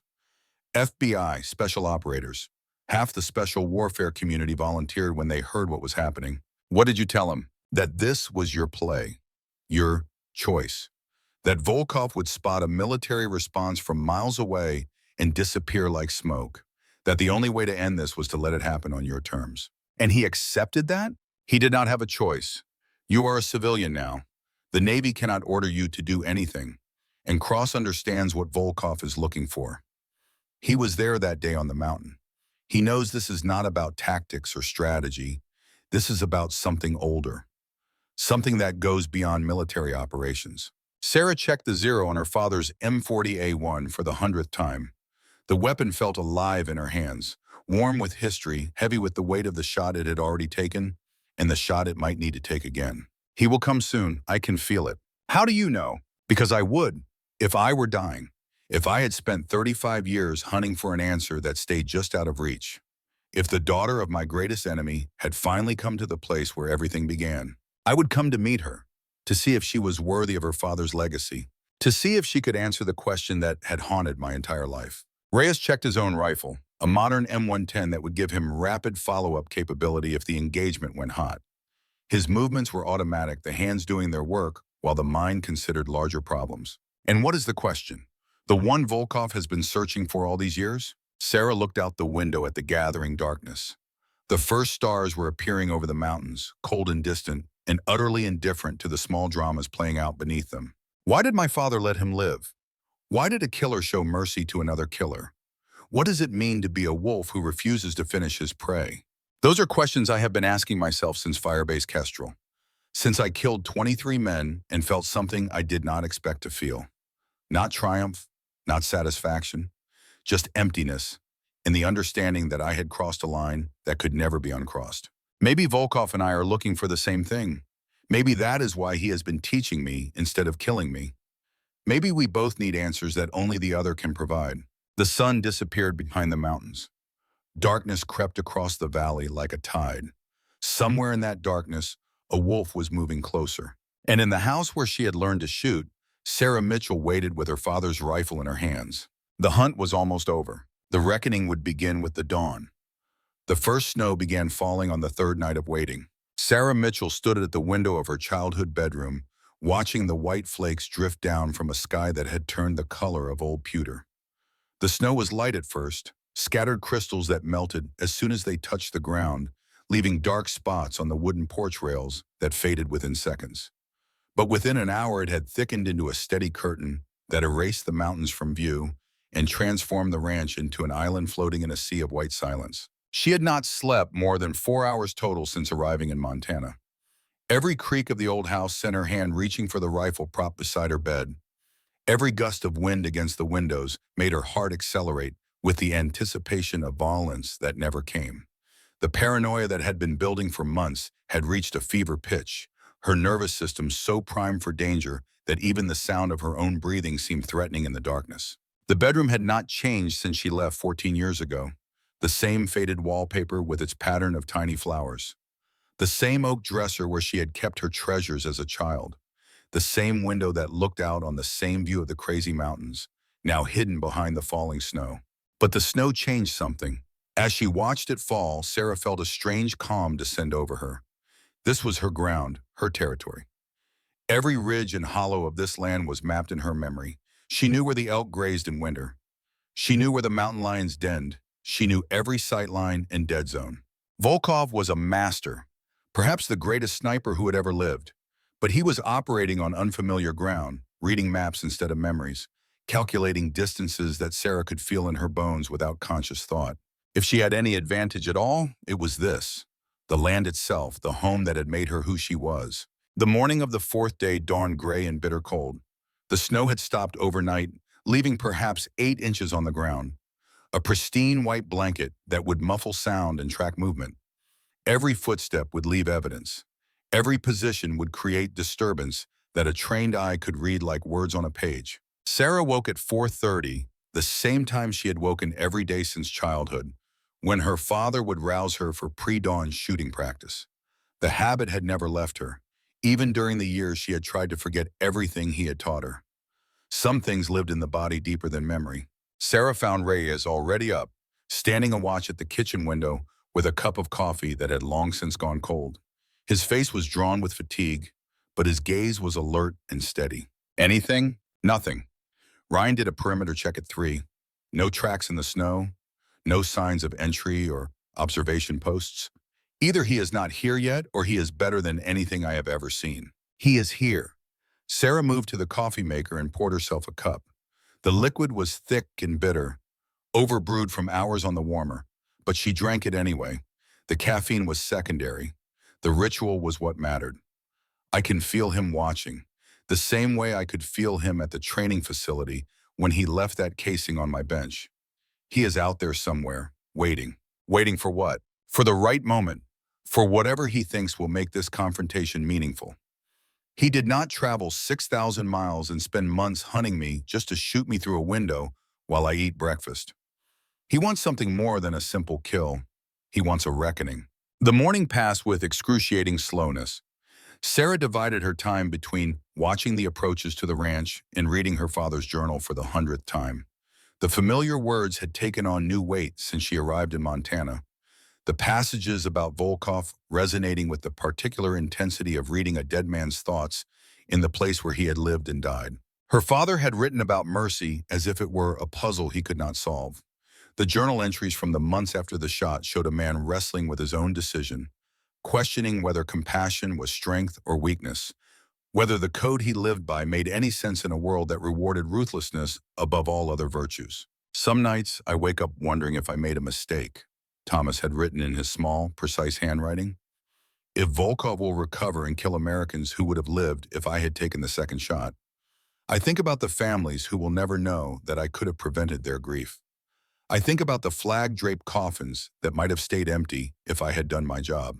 But then I remember his eyes, the recognition, the understanding, and I know that killing him would have killed something in me, something essential, something I am not willing to lose even if keeping it costs other men their lives. Is that selfishness? Is that weakness? Or is it the only thing that separates men like me from the monsters we are trained to become? I do not know. I may never know, but I made my choice, and I will live with it until I die. Sarah closed the journal and looked out the window at the snow-covered fields. Her father had struggled with the same questions she was struggling with now, the same uncertainty about what it meant to be a killer with a conscience, the same doubt about whether mercy had a place in a world that seemed designed to punish those who showed it. Maybe that was what Volkov wanted her to understand, that she and her father were not so different from the wolf himself, that all of them were caught in the same trap, bound by a gift that separated them from ordinary humanity. Ryan came in from his morning chores at 7 o'clock, stomping snow from his boots. His breath made clouds in the cold kitchen air. Horses are fed. I checked the motion sensors on the access road. Everything is working. If anyone comes in by vehicle, we will know. He will not come by vehicle, Sarah said.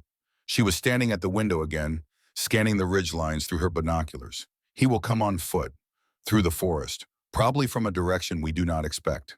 Then how are we supposed to spot him? We are not. He will let us know when he is ready. This is his game, his timeline. We are just waiting for him to make his move. Ryan poured himself coffee and stood beside her at the window. His face showed the same conflict she had seen since she arrived. Love and fear and frustration, all fighting for dominance. I hate this, he said quietly. I hate waiting. I hate not knowing when the bullet is going to come. I hate that you came here and brought this to our home. I know, Sarah did not look away from the window. I am sorry. No, you are not. Ryan's voice was not angry, just tired, resigned to a truth he did not want to accept. You are exactly where you want to be, exactly where Dad would have wanted you to be, facing your enemy on your own ground. That is the Mitchell way, is it not? Never back down, never run, even when running would be the smart thing to do. Sarah finally turned to look at her brother. She saw the boy he had been, the teenager who had resented their father's absences and his secrets, the young man who had joined the army partly to understand and partly to prove he was different. She saw the father he had become, the man who had sent his children away to protect them from violence he had never asked for. I am sorry, she said again, and this time she meant it. The shot came at 7:15 in the morning. Just as Ryan was walking to the barn to feed the horses a second time. Sarah heard it before she understood what was happening. The distinctive crack of a high-powered rifle, the sound rolling across the valley like distant thunder. The supersonic snap that arrived before the boom of the muzzle blast, the signature of a shot from significant distance. She was moving before the echo faded, grabbing her own rifle and sprinting toward the back door with her heart pounding against her ribs. Ryan was on the ground behind the water trough, his face pale with shock, but his body intact. He had dropped the bucket of feed when the bullet hit the barn post 6 inches from his head, showering him with splinters of aged wood, but leaving him unharmed. His hands were shaking as he pressed himself against the trough, making himself as small a target as possible. Are you hit? No. He was at that moment right where I was standing, and then I moved. 1 second earlier, and it would have taken my head off. I saw the muzzle flash on the ridge, east side, maybe 800 meters, near those rocks Dad used to call the Devil's Teeth. Sarah scanned the eastern ridge through her scope. Nothing visible. No movement among the jagged rock formations that rose from the ridge like broken bones. No sign of a shooter who had just demonstrated he could have killed her brother with a twitch of his finger. Get inside.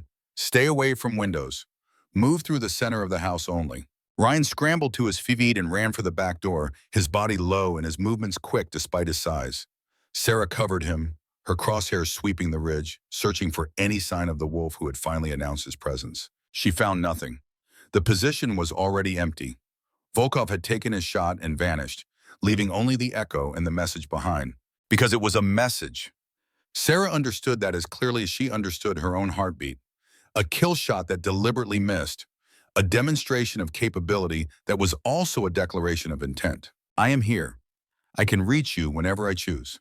Now let us see what you do about it. She retreated to the house and found Reyes already on the satellite phone, his voice tight as he relayed the situation to Cross in Washington.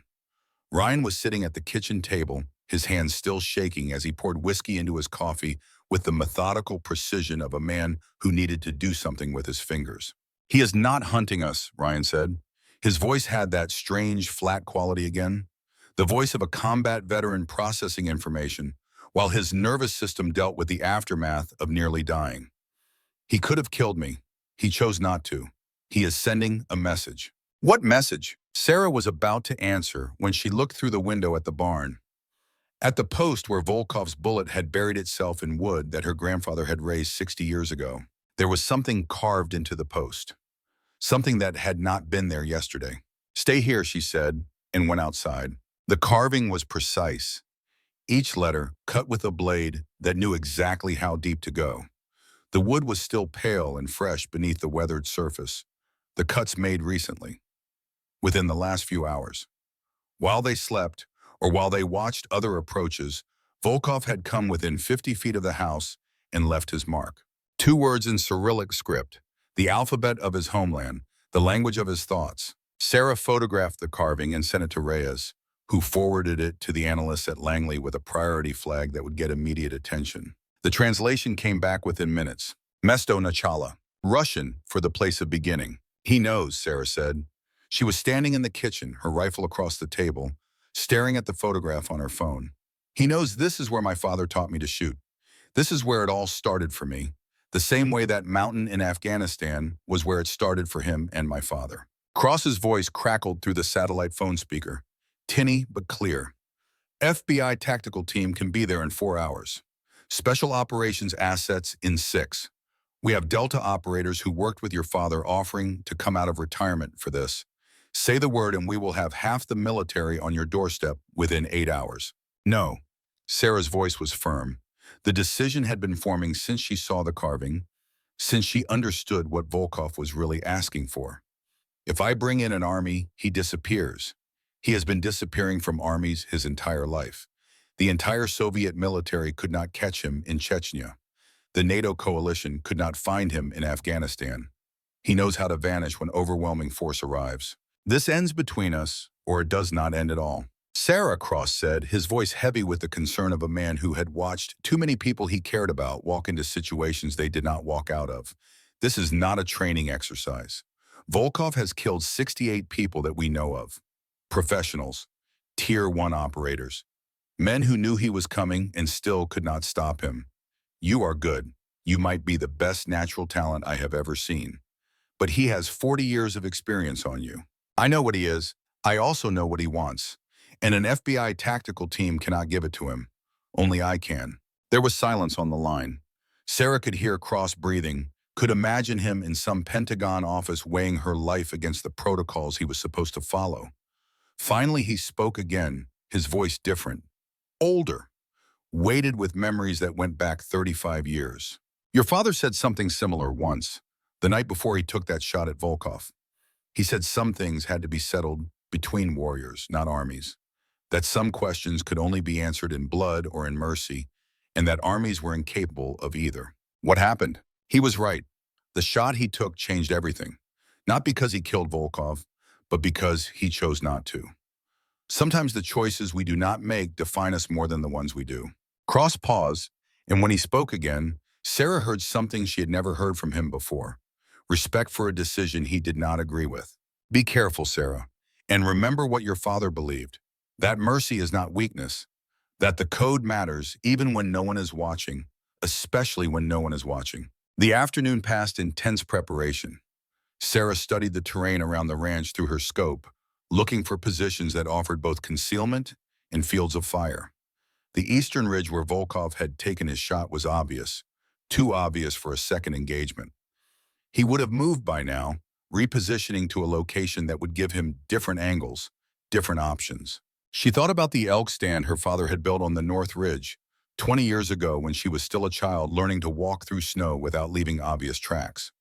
The wooden platform was weathered now, probably rotting in places from 2 decades of Montana winters, but it offered an elevated position with sight lines to most of the valley. 850 meters from the house, far enough to provide perspective on the entire battlefield, close enough to engage targets in the kill zone below. If I were Volkov, she said to Reyes as they reviewed the tactical situation by lamplight, I would set up on the south ridge. Elevation advantage over the house and barn. Multiple escape routes through the forest, clear view of anyone leaving the property from any direction. Then you should set up somewhere that gives you eyes on the south ridge, somewhere he will not expect. The elk stand, North Ridge. I can see everything from there, including any position he might take on the south ridge. And he can see you. You will be exposed on a wooden platform with minimal cover. If he spots you first, you are dead. I know, Sarah checked the zero on her father's M40A1 for the 100th time, her hands moving through the familiar motions with the automatic precision of deep muscle memory. That is the point.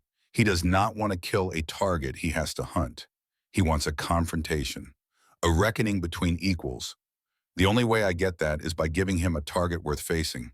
You are gambling your life on a psychological profile, on your assumptions about what a dying Russian assassin actually wants. I am gambling my life on what I know about warriors, about men who live by a code even when that code makes no logical sense. Volkov has spent 35 years trying to understand why my father showed him mercy. He is not going to shoot me from ambush without giving me a chance to answer his question. That would defeat everything he has been searching for. And if you are wrong, Sarah met Reyes's eyes. The fear was there, the same fear that had been with her since she found the casing on her shooting bench 3 months ago. The fear of death, the fear of failure, the fear of never knowing if she could have made a different choice. But there was something else too. Resolution. The calm that came from accepting that some things were worth dying for. Then I die, but at least I die fighting. At least I die on my own terms, in my own place, with my father's rifle in my hands. She spent the evening going through the boxes in the attic. Things her mother had packed away after her father's death. Cardboard containers that had sat untouched for 14 years, while Sarah built a life that had nothing to do with rifles and shooting and the legacy of violence. She had never had the courage to go through them before, had never wanted to know what secrets her father might have left behind. Now she needed to know everything. Most of it was ordinary, old clothes that still smelled faintly of gun oil, photographs from deployments her father had never talked about, military citations with her father's name printed in official typeface. But in the bottom of one box, beneath a stack of papers and photographs, she found something that stopped her cold. Letters, dozens of them, written in Cyrillic script, addressed to her father at a post office box in Billings that she had never known existed. The envelopes were postmarked from cities across Europe and Asia, some of them faded with age, others still crisp and relatively recent. She took the letters downstairs and spread them across the kitchen table. Reyes helped her photograph each one and send them to a translator at Langley, marking the request as urgent, connected to an ongoing counterterrorism operation. The responses came back slowly, each one adding another piece to a puzzle that had been building for 35 years. The letters were from Volkov. They had begun arriving 2 years after the shot on the mountain. At first, they were simple requests for information. Who are you? Why did you not kill me? But over the years, the letters evolved. Philosophical discussions about warfare and mercy. The correspondence of two men who understood each other in ways no one else could comprehend. Her father had never responded, but he had kept every single one, had read them clearly from the worn creases in the paper. The final letter was dated 6 months before her father's death. Thomas Mitchell, I do not know if you read these letters. I do not know if you are even alive or if these words disappear into a void that will never be filled. But I continue to write because the act of writing helps me understand what I cannot explain. What I have never been able to explain, not to my commanders, not to my colleagues, not to myself. 33 years ago, you had me in your sights. I was wounded, helpless, bleeding out in the rocks of a mountain whose name I never learned. You could have ended me with a single round, should have ended me by every rule of warfare that either of us was trained to follow. Instead, you watched me crawl away. You watched me drag my broken body through the snow and the stones, leaving a blood trail that any tracker could have followed. You watched me survive what should have been unsurvivable. And you did nothing. I have killed 63 men since that day. Soldiers, warriors, men who chose to stand on the battlefield and face the consequences of that choice. I have taken no pleasure in their deaths, but I have taken no shame either. They knew the rules. So did I. But I have also lived by the code you showed me was possible. The code that says there are rules, even in war. Lines that should not be crossed, even when crossing them would be easier. Limits that separate men from monsters, even when the monsters seem to be winning. I learned that code from you, from the moment you chose not to pull the trigger. You taught me that mercy is not weakness, that a wolf can be more than a killer, that the measure of a warrior is not the lives he takes, but the lines he refuses to cross. I am old now. My body is failing. The doctors tell me I have perhaps 2 years before the cancer takes what the bullet could not. 2 years to find the answer I have been seeking for more than 3 decades. Before I die, I need to understand why you spared me, what you saw in that moment, what made you believe I was worth saving. If you receive this letter, please respond. Please give me the answer I have spent my life searching for. And if you cannot, if you have no answer that can be put into words, please know this. Whatever your reason, I am grateful. The life you gave me has been worth living. The code you showed me has been worth following. You made me a better wolf than I would have been without you. With respect and gratitude for an enemy who became a teacher, Alexei Volkov, Sarah set down the letter. Her eyes were blurred with tears. Her father had received this letter 6 months before his death, had known that Volkov was dying, searching for answers. And he had said nothing, done nothing. She climbed to the elk stand at 4:30, moving through darkness with silent efficiency. The cold was brutal, well below zero. She wore white camouflage over insulated layers. The elk stand was exactly as she remembered. A wooden platform 8 feet above the ground, sheltered by pine branches her father had woven into the supports when she was still young enough to believe he was immortal. The wood was weathered but sound, the structure still solid despite 2 decades of Montana winters. She set up her father's M40A1 on the platform rail, adjusting the bipod until the rifle pointed naturally toward the southern ridge. Through the scope, she could see the entire valley laid out before her in shades of gray and white. The ranch house, dark and silent. The barn where Volkov's bullet had carved its message into wood. The ridges and hollows she had known since childhood, now covered in snow that glowed faintly under the overcast sky. The sun rose at 6:47, a pale disk barely visible through the clouds. The temperature dropped another 10 degrees as the wind picked up, driving snow crystals across the valley like tiny blades. She saw him at 7:15, movement on the southern ridge, exactly where she had predicted, a shape that did not belong among the rocks and scrub brush, barely visible through the scope but unmistakably human. He was 400 meters from the house, set up in a shallow depression with excellent sight lines. Sarah ranged him, 650 meters from her position, wind 12 miles per hour from the west, gusting to 20. Temperature -8 degrees. She had the shot, but that was not why she had come. She shifted her aim and fired at the rock face beside his hide. The bullet struck 3 feet from Volkov's head. Through the scope, she watched him react with inhuman speed, rolling left and bringing his rifle round. Their eyes met across 650 meters. She saw him smile. Then the battle began. Volkov's first round cracked past her head, close enough that she felt the pressure wave against her cheek like a slap from an invisible hand. The supersonic snap was followed instantly by the boom of the muzzle blast, the two sounds merging into a single crack of doom that echoed off the surrounding ridges.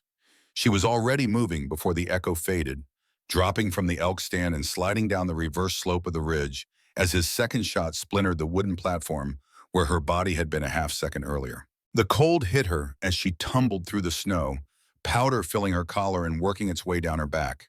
She ignored it. Discomfort was irrelevant. Survival was everything. She found cover behind a boulder, its granite surface cold against her back as she pressed herself into the minimal protection it offered. Her hands were steady despite the adrenaline flooding her system, the training taking over, her body doing what it had been taught while her mind raced through tactical calculations. Volkov had fired from the south ridge, approximately 600 meters from her original position. He would be moving now. A professional never stayed in a position after it was compromised. He would be circling, looking for a new angle, trying to reacquire his target before she could do the same to him. Sarah chambered another round and began her own movement, low and fast, using the terrain to mask her approach. The snow was both ally and enemy. It muffled sound and hid her tracks from direct observation, but it also slowed her movement and left a trail that any competent tracker could follow. She worked her way left, staying below the ridgeline, using rock outcroppings for concealment. Her breath came in controlled bursts, visible in the frigid air. The cold was savage, but she pushed through it. Through her scope, she scanned Volkov's original position, empty as expected. The snow where he had lain was disturbed, showing the outline of his body and the impression of his rifle's bipod. She could see the tracks leading away, heading northeast toward a cluster of rocks that would offer new firing angles. Sarah calculated the intercept. If she moved to the secondary position she had identified during her preparation, she would have a sight line on those rocks. The distance would be shorter, perhaps 400 meters, but the angle would be steeper and the wind would be crossing rather than quartering. She moved. The next 10 minutes were a deadly chess game. Move, stop, scan, move again. She caught glimpses of Volkov through her scope, brief flashes of movement that vanished before she could acquire a target. He was good, better than good. She found him at 7:32, setting up in the rock cluster she had anticipated. He was not fully exposed, just head and shoulders visible, but the Dragunov's distinctive silhouette was unmistakable. Sarah settled into her firing position behind a fallen log. 400 meters, wind gusting from the west, temperature -8 degrees. She made her adjustments, dialed the turrets for elevation and windage, found her natural point of aim, letting her body settle into the position it wanted to take, controlled her breathing until her heartbeat was barely a whisper in her ears. Volkov shifted in his position, preparing for his own shot. In another second, he would have his scope on her location. In 2 seconds, he would fire. Sarah did not give him 2 seconds. She pressed the trigger. The rifle bucked against her shoulder. Through the scope, she watched her bullet travel those 400 meters, saw it arc and fall and drift left with the wind, saw it strike the Dragunov's receiver with a metallic crack that echoed across the valley like a hammer blow. The rifle spun from Volkov's hands, its action destroyed by her round. She had hit exactly what she had aimed at, not his body, his weapon. She had disarmed him without killing him. Volkov disappeared behind the rocks. Sarah chambered another round and began her approach, moving from cover to cover with the careful precision of a predator closing on wounded prey. The distance shrank. 400 meters became 300, 200, 100. She found him behind the rock cluster, sitting with his back against the granite. His right shoulder was bleeding where her bullet had continued after destroying his rifle, grazing the muscle and leaving a wound that was painful but not life-threatening. His hands were empty, his weapon destroyed, his face showing an expression she had not expected to see from the most feared sniper in the world. Peace, acceptance, the look of a man who had finally found what he had been searching for. "You shot without scope," he said. His English was heavily accented but clear, each word precisely formed. Pure instinct, like animal, like force of nature. "I was going to say the same about you." Sarah kept her crosshairs on his chest, 20 feet away now, close enough to see every line on his weathered face, close enough to see the scar that ran diagonally across his chest, visible through the torn fabric of his coat, where her father's bullet had nearly killed him 35 years ago. "No," Volkov said, shaking his head slowly. "I am trained, disciplined, everything the textbooks say snipers should be. 40 years I have practiced, refined, perfected. Every shot I take is calculation, mathematics, physics applied to flesh." He coughed, blood flecking his lips, and gestured at her with something that might have been admiration. "You are different. You are Case. You are Montana. You shoot because not shooting is impossible, because the bullet knows where to go before your mind tells it." He looked at her with those winter eyes, and Sarah saw something beneath the ice. Recognition, the same recognition her father had written about in his journal. The same understanding that had passed between two wolves on a mountain 3 decades earlier. "This is why I came here," he said. "This is why I taught you instead of killing you. I needed to see if you were worthy, if Thomas Mitchell's blood produced worthy air. You said you came to kill me. I said many things. Not all of them were true." Volkov laughed, a wet sound that turned into another cough. "I came to find answer. The answer your father never gave me. Why he spared me when killing would have been easier. What he saw in me that made him believe wounded wolf deserved to live. Sarah thought about the letters in the attic, about the correspondence that had spanned 35 years, about the questions Volkov had asked again and again, never receiving any response. I read your letters, she said, the ones you sent my father. Volkov's eyes widened, the first genuine surprise she had seen from him since the confrontation began. He kept them, everyone, in a box in the attic, organized by date. He never responded, but he kept every letter you ever sent him. Read them so many times the paper was worn thin. Volkov was silent for a long moment. His eyes glistened with something that might have been tears, though the cold could have explained it just as easily. Why? Why keep letters he never intended to answer? I do not know. Sarah lowered her rifle slightly, not enough to give him an opening, but enough to show she was listening. Enough to show that this was no longer a standoff between enemies. Maybe he did not have an answer. Maybe the truth about why he spared you was something he could not put into words. Maybe he kept your letters because they helped him understand something about himself that he could not face directly. Volkov was silent for a long moment. Then he reached slowly into his coat and produced a rifle bolt, polished steel gleaming in the gray light. In Russian tradition, he said, a master gives his final student the heart of his weapon. He held it out to her. I give this to you because you are Thomas's student. And Thomas was the only man who ever defeated me. Sarah took the bolt. The metal was warm from his body, heavy with the weight of 40 years and 147 shots and 68 lives ended with precision and purpose. She held it in her palm and felt something pass between them. Not forgiveness, not friendship, something older.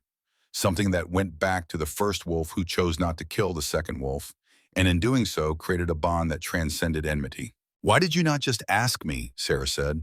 When you arrived in America, when you found me at the training facility, you could have approached me, sent a letter like you sent to my father. Instead, you terrorized me for months. Volkov considered the question with the seriousness it deserved. Because I needed to know if you were worthy first. Because approach without test would have told me nothing. Because the answer I seek cannot be given by someone who does not understand the question. He gestured at the rifle in her hands, at the bolt in her palm, at the blood on the snow between them. You understand now. You understand what it means to have enemy in your sights and choose not to kill. You understand weight of that choice, its cost, its consequence. Your father understood. That is why he spared me, but he could never explain why, could never put into words what he felt in that moment. Can you? Sarah thought about the question, about everything she had learned in the past 3 months, about the journal and the letters and the training and the hunt, about the 23 men she had killed at firebase Kestrel and the one she was choosing not to kill now. He saw himself, she said finally. 2 wolves, same gift, same curse, same understanding that killing is easy, but living with killing is hard. He could not kill you because killing you would have meant killing part of himself. The part that still believed in mercy. The part that still believed some things were more important than victory. Volkov nodded slowly. The winter eyes that had haunted her nightmares showed something she had not expected. Understanding, gratitude, peace.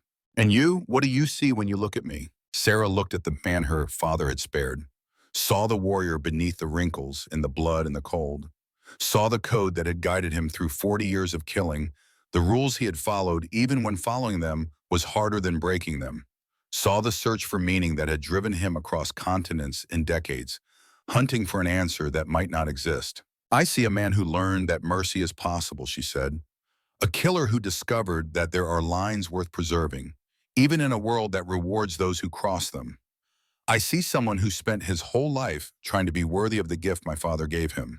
She paused, feeling the weight of what she was about to say. And I see myself. Different flag, different cause, but underneath the same soul, the same gift, the same curse. Volkov smiled, a real smile, warm despite the cold, human despite 40 years of being a weapon. Your father was wise man, he said, and you are worthy of his blood, worthy of his rifle, worthy of the code he tried to teach you without ever explaining what it meant. He stubbed out the cigarette that had burned down to ash between his fingers and met her eyes one final time. The wolf does not surrender, he said. This is true, we are not made for capitulation. But wolf knows when hunt is over, knows when prey has become something else, something worthy of respect instead of death. I will go with your authorities. I will die in your prison, surrounded by walls instead of mountains. This is acceptable. This is price I pay for answers finally received. Who I am. Why? Sarah asked. Where is Showdown? Why give up now? You could have fought to the death, made me kill you, died the way a wolf is supposed to die. Because your father was right, Volkov said. The words came slowly, as if he was discovering them as he spoke.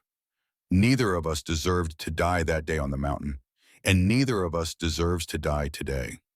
Some things are more important than death. Some legacies matter more than pride. He reached out and touched the rifle in her hands, her father's rifle, the weapon that had changed both their lives 35 years ago. Someone must carry code forward. Not killing, not violence. The code. The understanding that some things matter more than victory. That mercy is strength, not weakness. That wolf can be more than predator. Let this old wolf die in cage knowing that code survives. That young wolf carries it forward into a world that needs it desperately. That is answer I sought. That is reason your father spared me.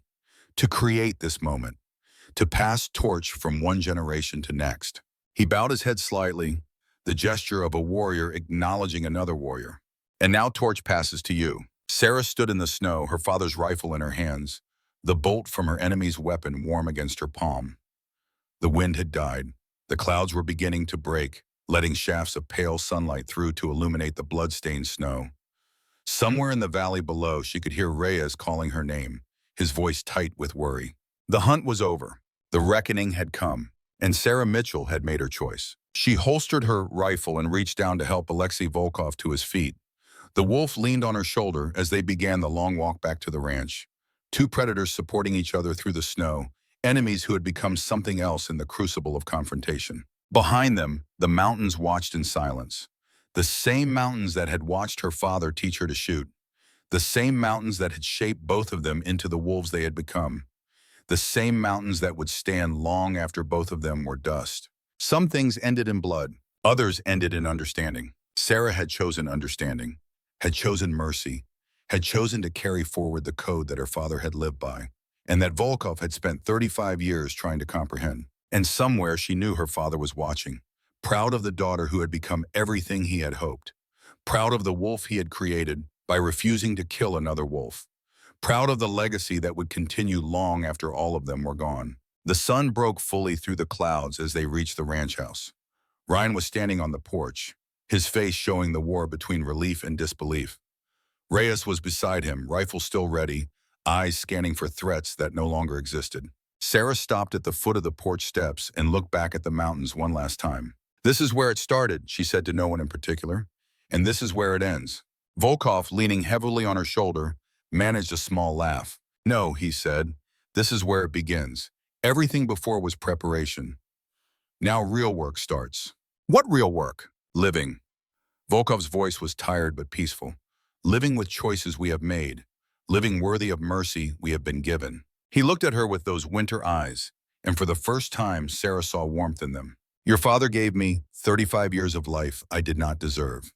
You give me peace at the end of that life. Now you must live, must find your own answer to question that haunted us both. Why show mercy when killing is easier? Sarah helped him up the porch steps and into the warmth of the house where she had been born. She did not have an answer yet, but she had the rest of her life to find one. The federal courthouse in Alexandria, Virginia was surrounded by news vans and satellite trucks on the morning Alexei Volkov was sentenced to spend the rest of his life in prison. Journalists from 3 continents had gathered to witness the end of a manhunt that had spanned decades. Their cameras trained on the stone steps where history would be made. Intelligence officers from a dozen agencies watched from unmarked vehicles, cataloging faces and license plates with the automatic vigilance of professionals who trusted no one. Protesters gathered on both sides of the street, some demanding immediate execution, others holding signs about due process and the rights of enemy combatants. Sarah Mitchell arrived through a side entrance, escorted by federal marshals who kept their hands near their weapons despite the layers of security already in place. The marshals were young men, serious and professional, but she could see the curiosity in their eyes. They had heard the stories. Everyone had heard the stories by now. She wore a simple black suit that felt foreign against her skin, her hair pulled back in a way that made her feel exposed without the camouflage she had grown accustomed to.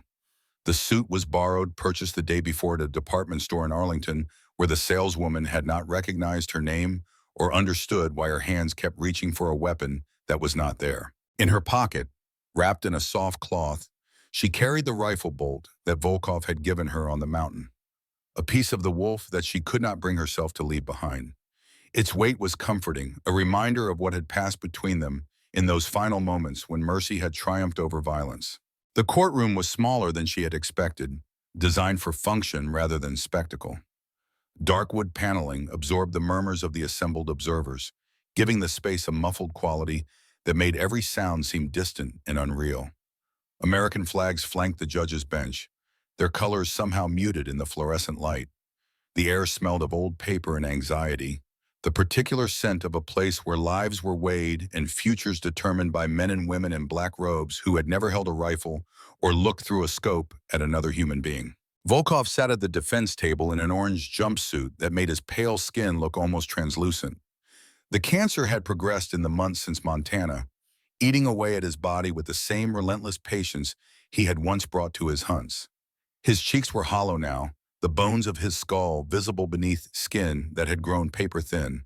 His hands were skeletal, the fingers that had once held a rifle with such precision now trembling with the effort of remaining still. But his eyes were the same, winter eyes that found Sarah the moment she entered the room and held her gaze with an intensity that made the armed guards beside him seem irrelevant. In those eyes she saw recognition, acknowledgement, and something that might have been gratitude. The look of a wolf who had finally found what he was searching for. She took her seat in the front row, directly behind the prosecutor's table. Commander Cross sat beside her, his cane propped against the wooden bench, his face showing the careful neutrality of a man who had learned to hide his emotions in rooms full of strangers. His leg had healed since the firefight at firebase Kestrel, but he still walked with a limp that the doctor said would never fully disappear. A reminder of the night that had changed everything. On her other side, Reyes watched the proceedings with the focused attention of a soldier assessing a battlefield. His hands rested on his knees, perfectly still, but Sarah could see the tension in his shoulders. He had been her spotter through everything that followed Montana, her partner, her friend, the one person who understood what she had become without needing explanations. The charges were read aloud: espionage, assault with a deadly weapon, illegal entry into the United States, possession of prohibited firearms. The list continued for several minutes, each count carrying its own weight of potential years, stacking up like stones in a wall that would separate Volkov from the world forever. The prosecution presented evidence that Sarah had already seen in classified briefings. 68 confirmed kills across 17 years. Operations in Chechnya, Georgia, Ukraine, Syria. A career of violence that had served Soviet and then Russian interests with devastating efficiency.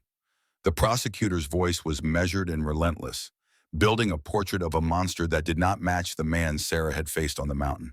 The defense attorney, a public defender who seemed overwhelmed by the magnitude of his client's case, offered what mitigation he could. A soldier following orders, a product of a system that had shaped him from childhood, a man who had shown remarkable restraint in his final operation, choosing to wound rather than kill, to teach rather than destroy. None of it mattered. Everyone in the room knew how this would end. The judge was a woman in her 60s with silver hair and the measured voice of someone who had spent decades weighing evidence against law. She reviewed the case with meticulous care, summarizing the charges and the evidence and the arguments that had been presented. Her face showed nothing of her thoughts until she was ready to pronounce sentence. The defendant will rise. Volkov stood with difficulty, his weakened body protesting the movement. The chains at his wrists and ankles clinked softly, a sound that seemed impossibly loud in the silent courtroom. "Mr. Volkov," the judge said, "you have been found guilty on all counts. The crimes you have committed against the United States and its allies are severe beyond measure.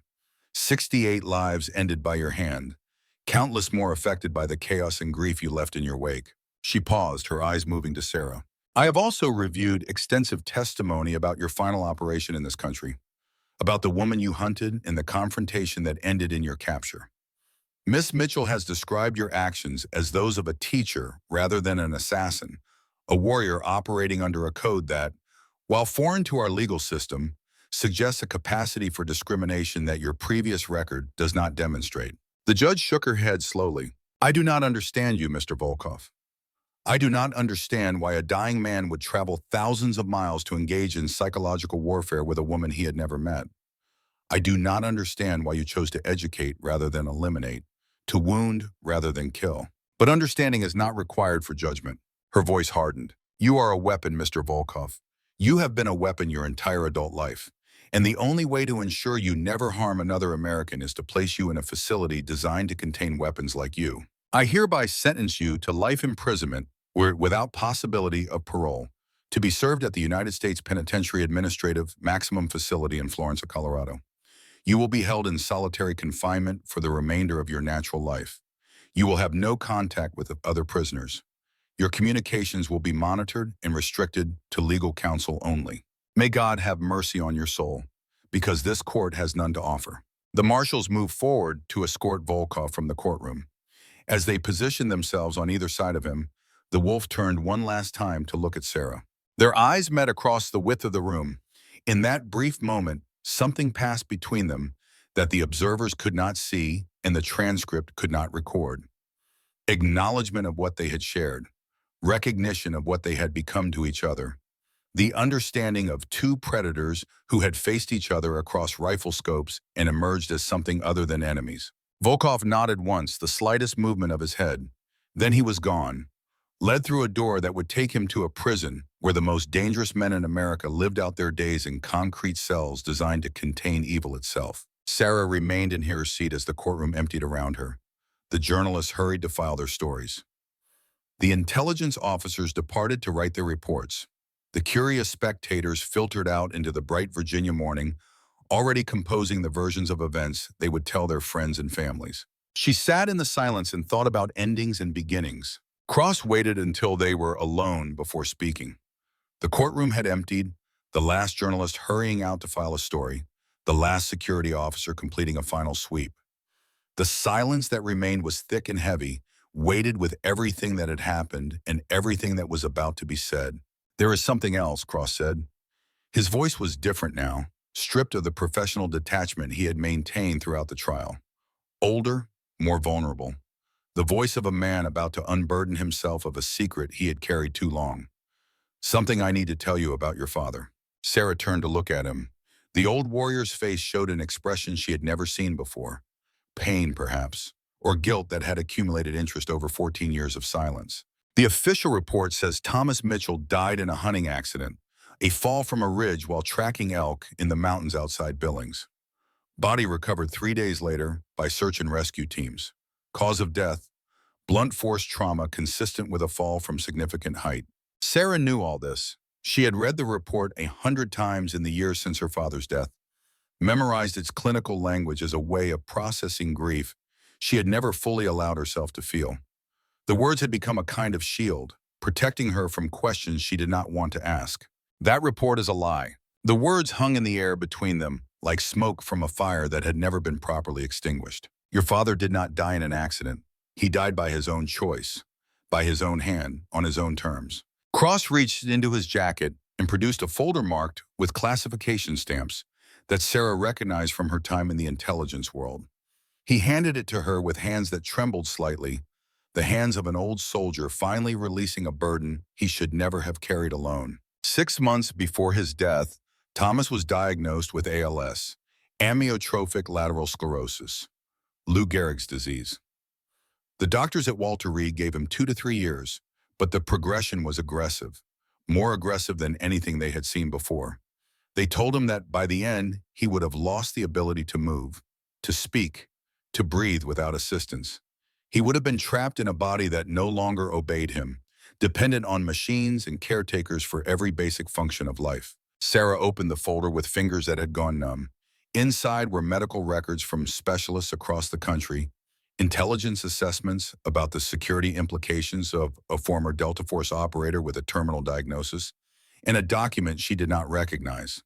A letter handwritten on plain paper, addressed to her in the familiar script she had not seen in 14 years. He could not accept that future, could not bear the thought of his family watching him deteriorate watching the warrior they knew become helpless and dependent. He had spent his entire adult life being strong, being capable, being the man that others relied on in the worst moments of their lives.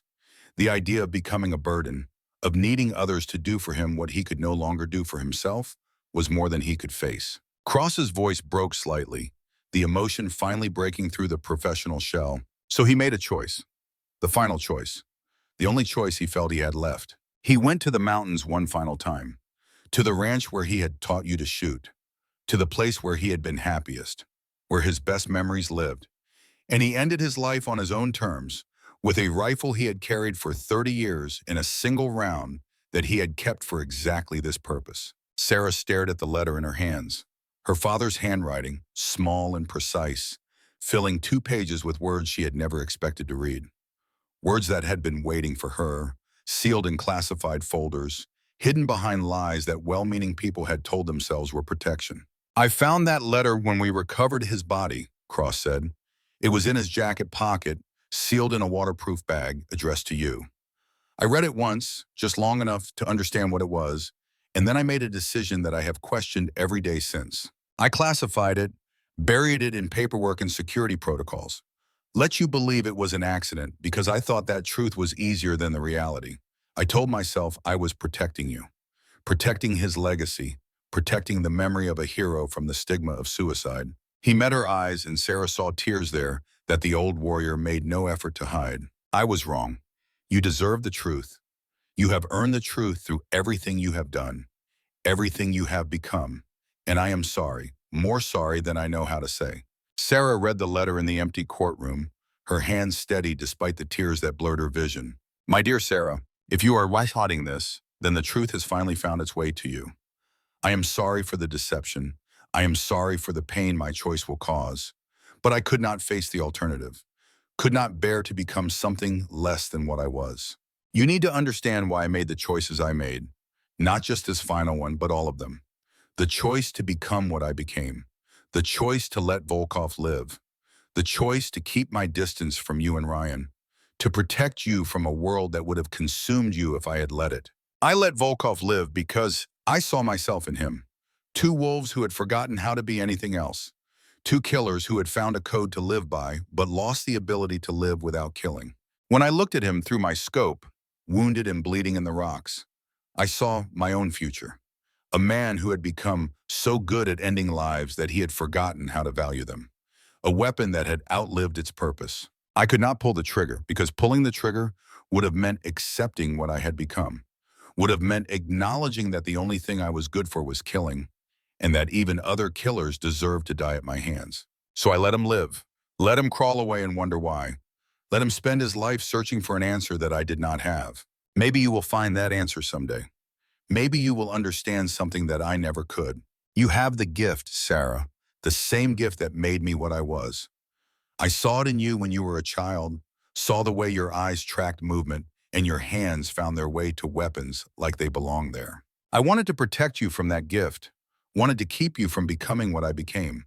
But the gift does not ask permission. It simply is.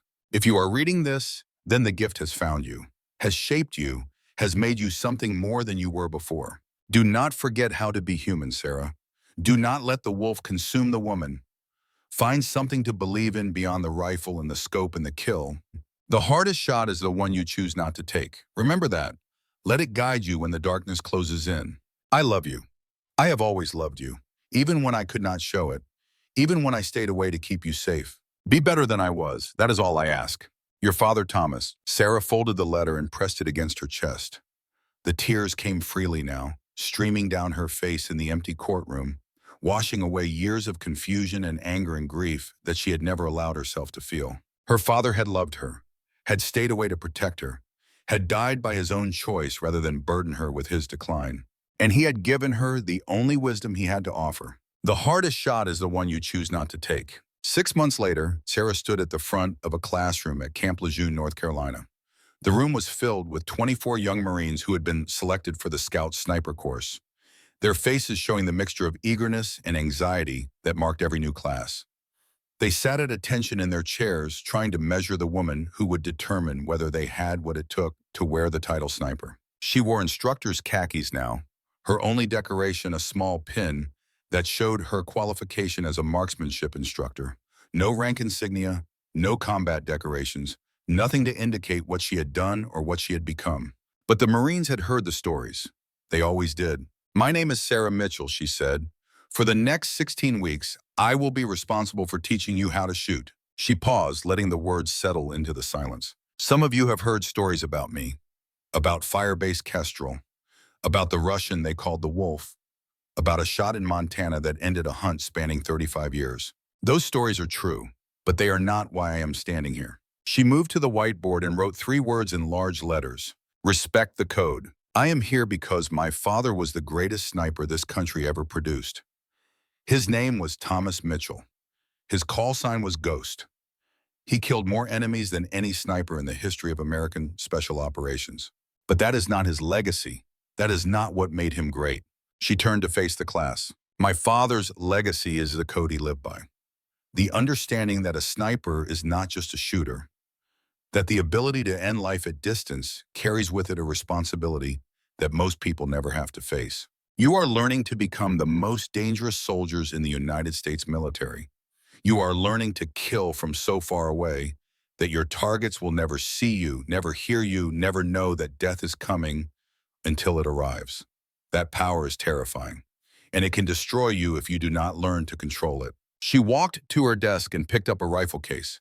Inside was her father's M40A1, the same weapon that had spared Volkov's life and ended dozens of others. "The hardest shot is the one you choose not to take." She held the rifle where they could see it. "You will hear me say that again and again over the next 16 weeks. You will hear it until you are sick of hearing it, until it echoes in your dreams. Because that is the truth at the heart of what I am teaching you. Not just how to shoot, how to choose, how to distinguish between targets that must be engaged and targets that deserve to live. What makes you a warrior is the choice you make before you pull the trigger. Anyone can kill. A child with a gun can kill. What separates a sniper from a murderer is the wisdom to know when killing is necessary and when it is not." She set down the rifle. "My father knew that. He taught it to me, and now I am teaching it to you.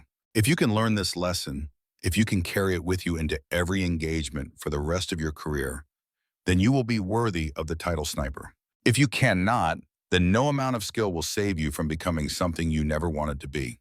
The news of Volkov's death reached Sarah 3 months later, in a phone call from Cross that came at dawn on a gray Tuesday morning. "He went peacefully," Cross said. "The cancer took him in his sleep. The guards found him with a newspaper in his hands and something that might have been a smile on his face." Sarah stood at the window of her quarters at Camp Lejeune, watching the sun rise over the pines. She thought about the wolf who had hunted her, the teacher who had pushed her to become more than she was, the enemy who had become something she could not name. "There is more," Cross said. "His effects were inventoried after his death. Among them were 27 letters addressed to you. Letters written over the past 6 months, in Russian. Each one contains detailed instruction on advanced sniper techniques, wind reading at extreme distances, psychological operations, the philosophy of precision shooting." Sarah closed her eyes. Even in death, Volkov was still teaching. "What do you want me to do with them?" "I had them translated and sealed in a packet. They are being sent to you by courier. What you do with them is your choice." The packet arrived 3 days later. 27 letters, each one neatly translated from Russian to English, each one containing knowledge that Volkov had accumulated over 40 years of mastering his craft. Sarah read the first one standing at her desk, her father's rifle propped against the wall beside her. "Dear student," it began, "I write this knowing I will never send it, knowing you will never read it. But the act of writing helps me understand what I wish to pass on. You showed me mercy when mercy was not required. In doing so, you answered the question I have carried for 35 years. Your father spared me because he saw in me the possibility of change, the hope that a wolf could become something more than a predator. I did not understand until you lowered your rifle, until you chose understanding over violence, until you proved that his faith was not misplaced. I am dying. The cancer has spread beyond what the doctors can control, but I am at peace. Because I know now that the code survives, that mercy is not weakness, that the choice to spare a life can echo through generations. I am writing these letters to give you what I have left, my knowledge, my experience.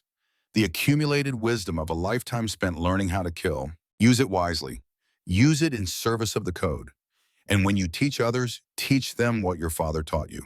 The hardest shot is the one you choose not to take. Your teacher, Alexei Volkov. Sarah read the letter twice. Then she carried all 27 to the fireplace in the common room and fed them one by one to the flames. She did not need Volkov's techniques. She had her father's teaching. That was enough. But she kept the rifle bolt he had given her, wrapped in soft cloth in a case beside her father's M40A1. Two pieces of two weapons that had changed her life. Two legacies bound together by a choice made on a mountain. The call from Cross came at 0300 on a night when Sarah had been dreaming of snow. In the dream, she was back on the mountain in Montana, her father's rifle in her hands, watching Volkov through her scope as he waited for her to make a choice that would define everything that followed. The satellite phone's vibration pulled her out of the dream and into the darkness of her quarters at Camp Lejeune. She was awake instantly, the reflexes of a combat veteran cutting through sleep like a blade through fog. Her hand found the phone before she was fully conscious of moving. Mitchell, emergency. Sir, embassy siege in Kandahar.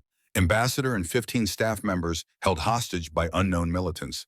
Afghan security forces are pinned down in a perimeter around the compound. One shooter on an adjacent building, keeping our rescue team completely immobilized. Sarah was already reaching for her clothes, her body moving through the familiar routine of preparation, while her mind processed the tactical information. The shooter is a professional, Cross continued, probably former military, possibly former Spetsnaz based on his technique. He has killed 5 Afghan soldiers and wounded 8 more in the past 12 hours. Every approach to the embassy is covered. Every avenue of assault is blocked. Our rescue team has attempted 3 approaches and been turned back each time. 2 of our operators are wounded. Sarah pulled on her boots and reached for her rifle case. The M40A1 waited inside, her father's weapon, cleaned and zeroed and ready for whatever she needed it to do. The distance is 1,400 meters, through a 4th-floor window. The target appears for perhaps 2 to 3 seconds at irregular intervals before changing position. Wind conditions are extreme, sustained at 18 miles per hour with gusts to 25. Visibility is compromised by dust and heat shimmer. Cross paused, and Sarah heard something in his voice that she had never heard before. Uncertainty. Every sniper we have consulted says the shot is impossible. Delta has declined the assignment. SEAL Team 6 says the variables are too numerous. Our best shooters have looked at the tactical situation and said they cannot make the shot with any confidence. Sarah finished dressing and slung the rifle case over her shoulder. When does my transport leave? It is already waiting at the airfield. Reyes has been notified and is en route. You will be wheels up in 20 minutes. Sir, Sarah said, pausing at the door of her quarters. Why me? You have Tier 1 operators. Men with decades of experience. Men who have made shots in conditions like this before. Cross was silent for a moment. When he spoke again, his voice was different. Personal. Because I have seen what you can do. Because I watched you at Firebase Kestrel and again in Montana. Because you have something those operators do not have. Something that cannot be trained or taught. The gift. The knowing. The thing that lets you outshoot Alexei Volkov on his own terms. And because I think this is what you were made for. This is the moment your father's legacy was preparing you for.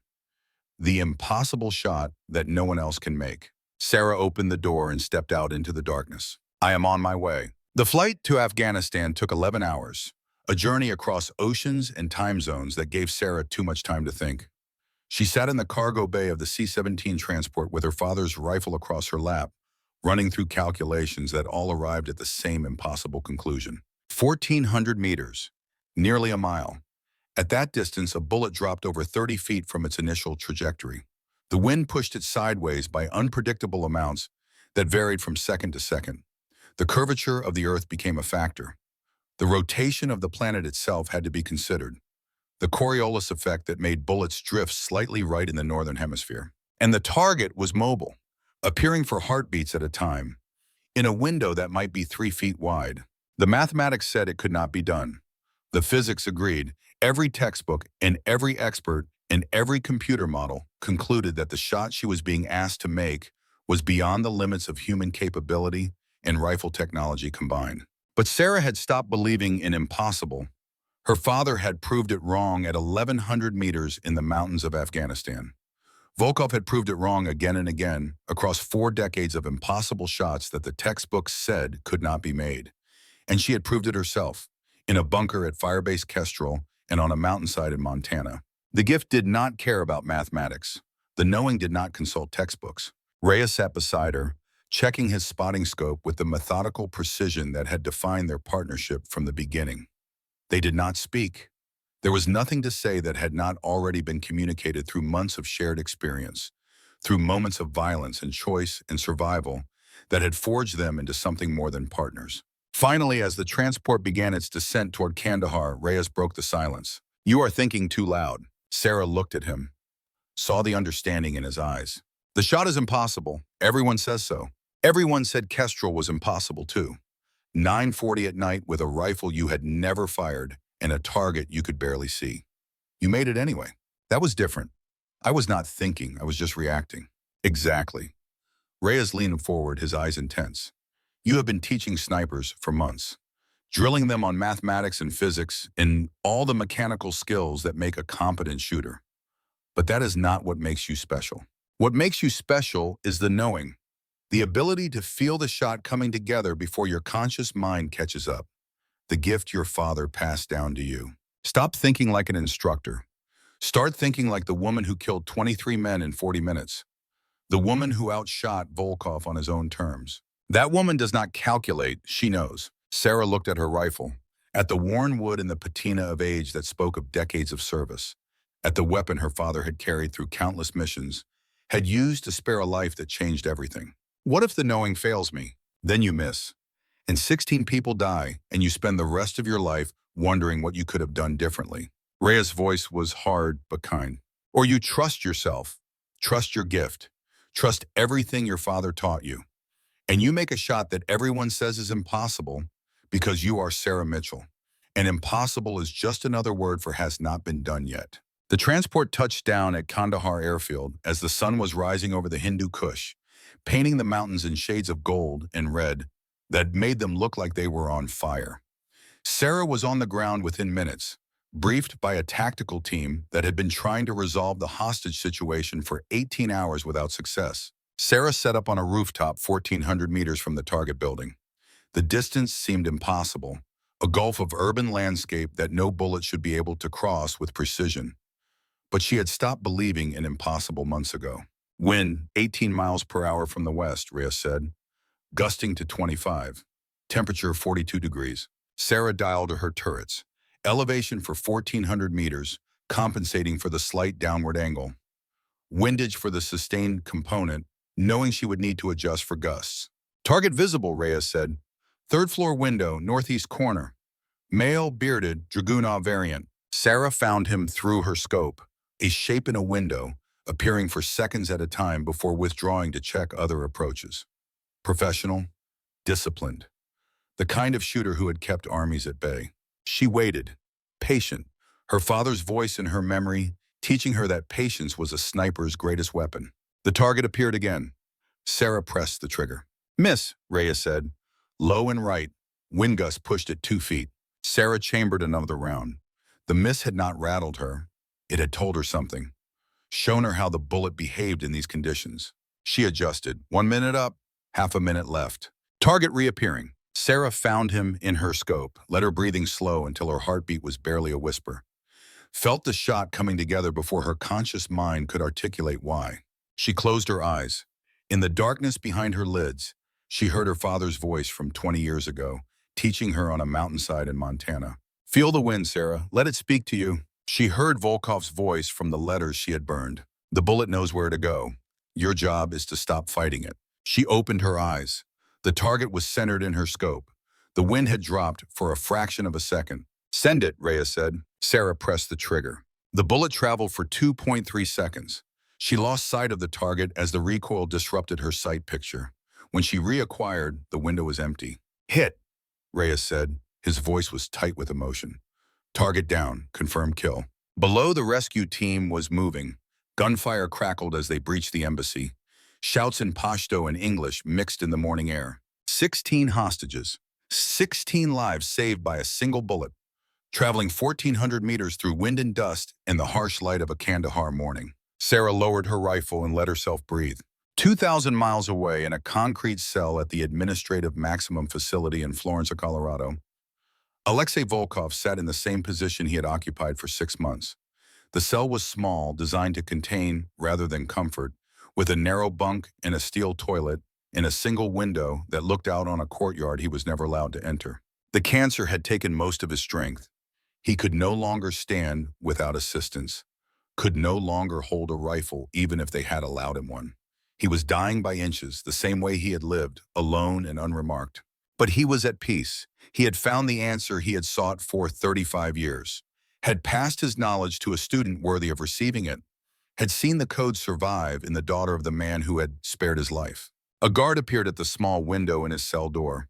The slot opened and a newspaper slid through. "Thought you might want to see this," the guard said. His voice was gruff, but there was something that might have been respect in it.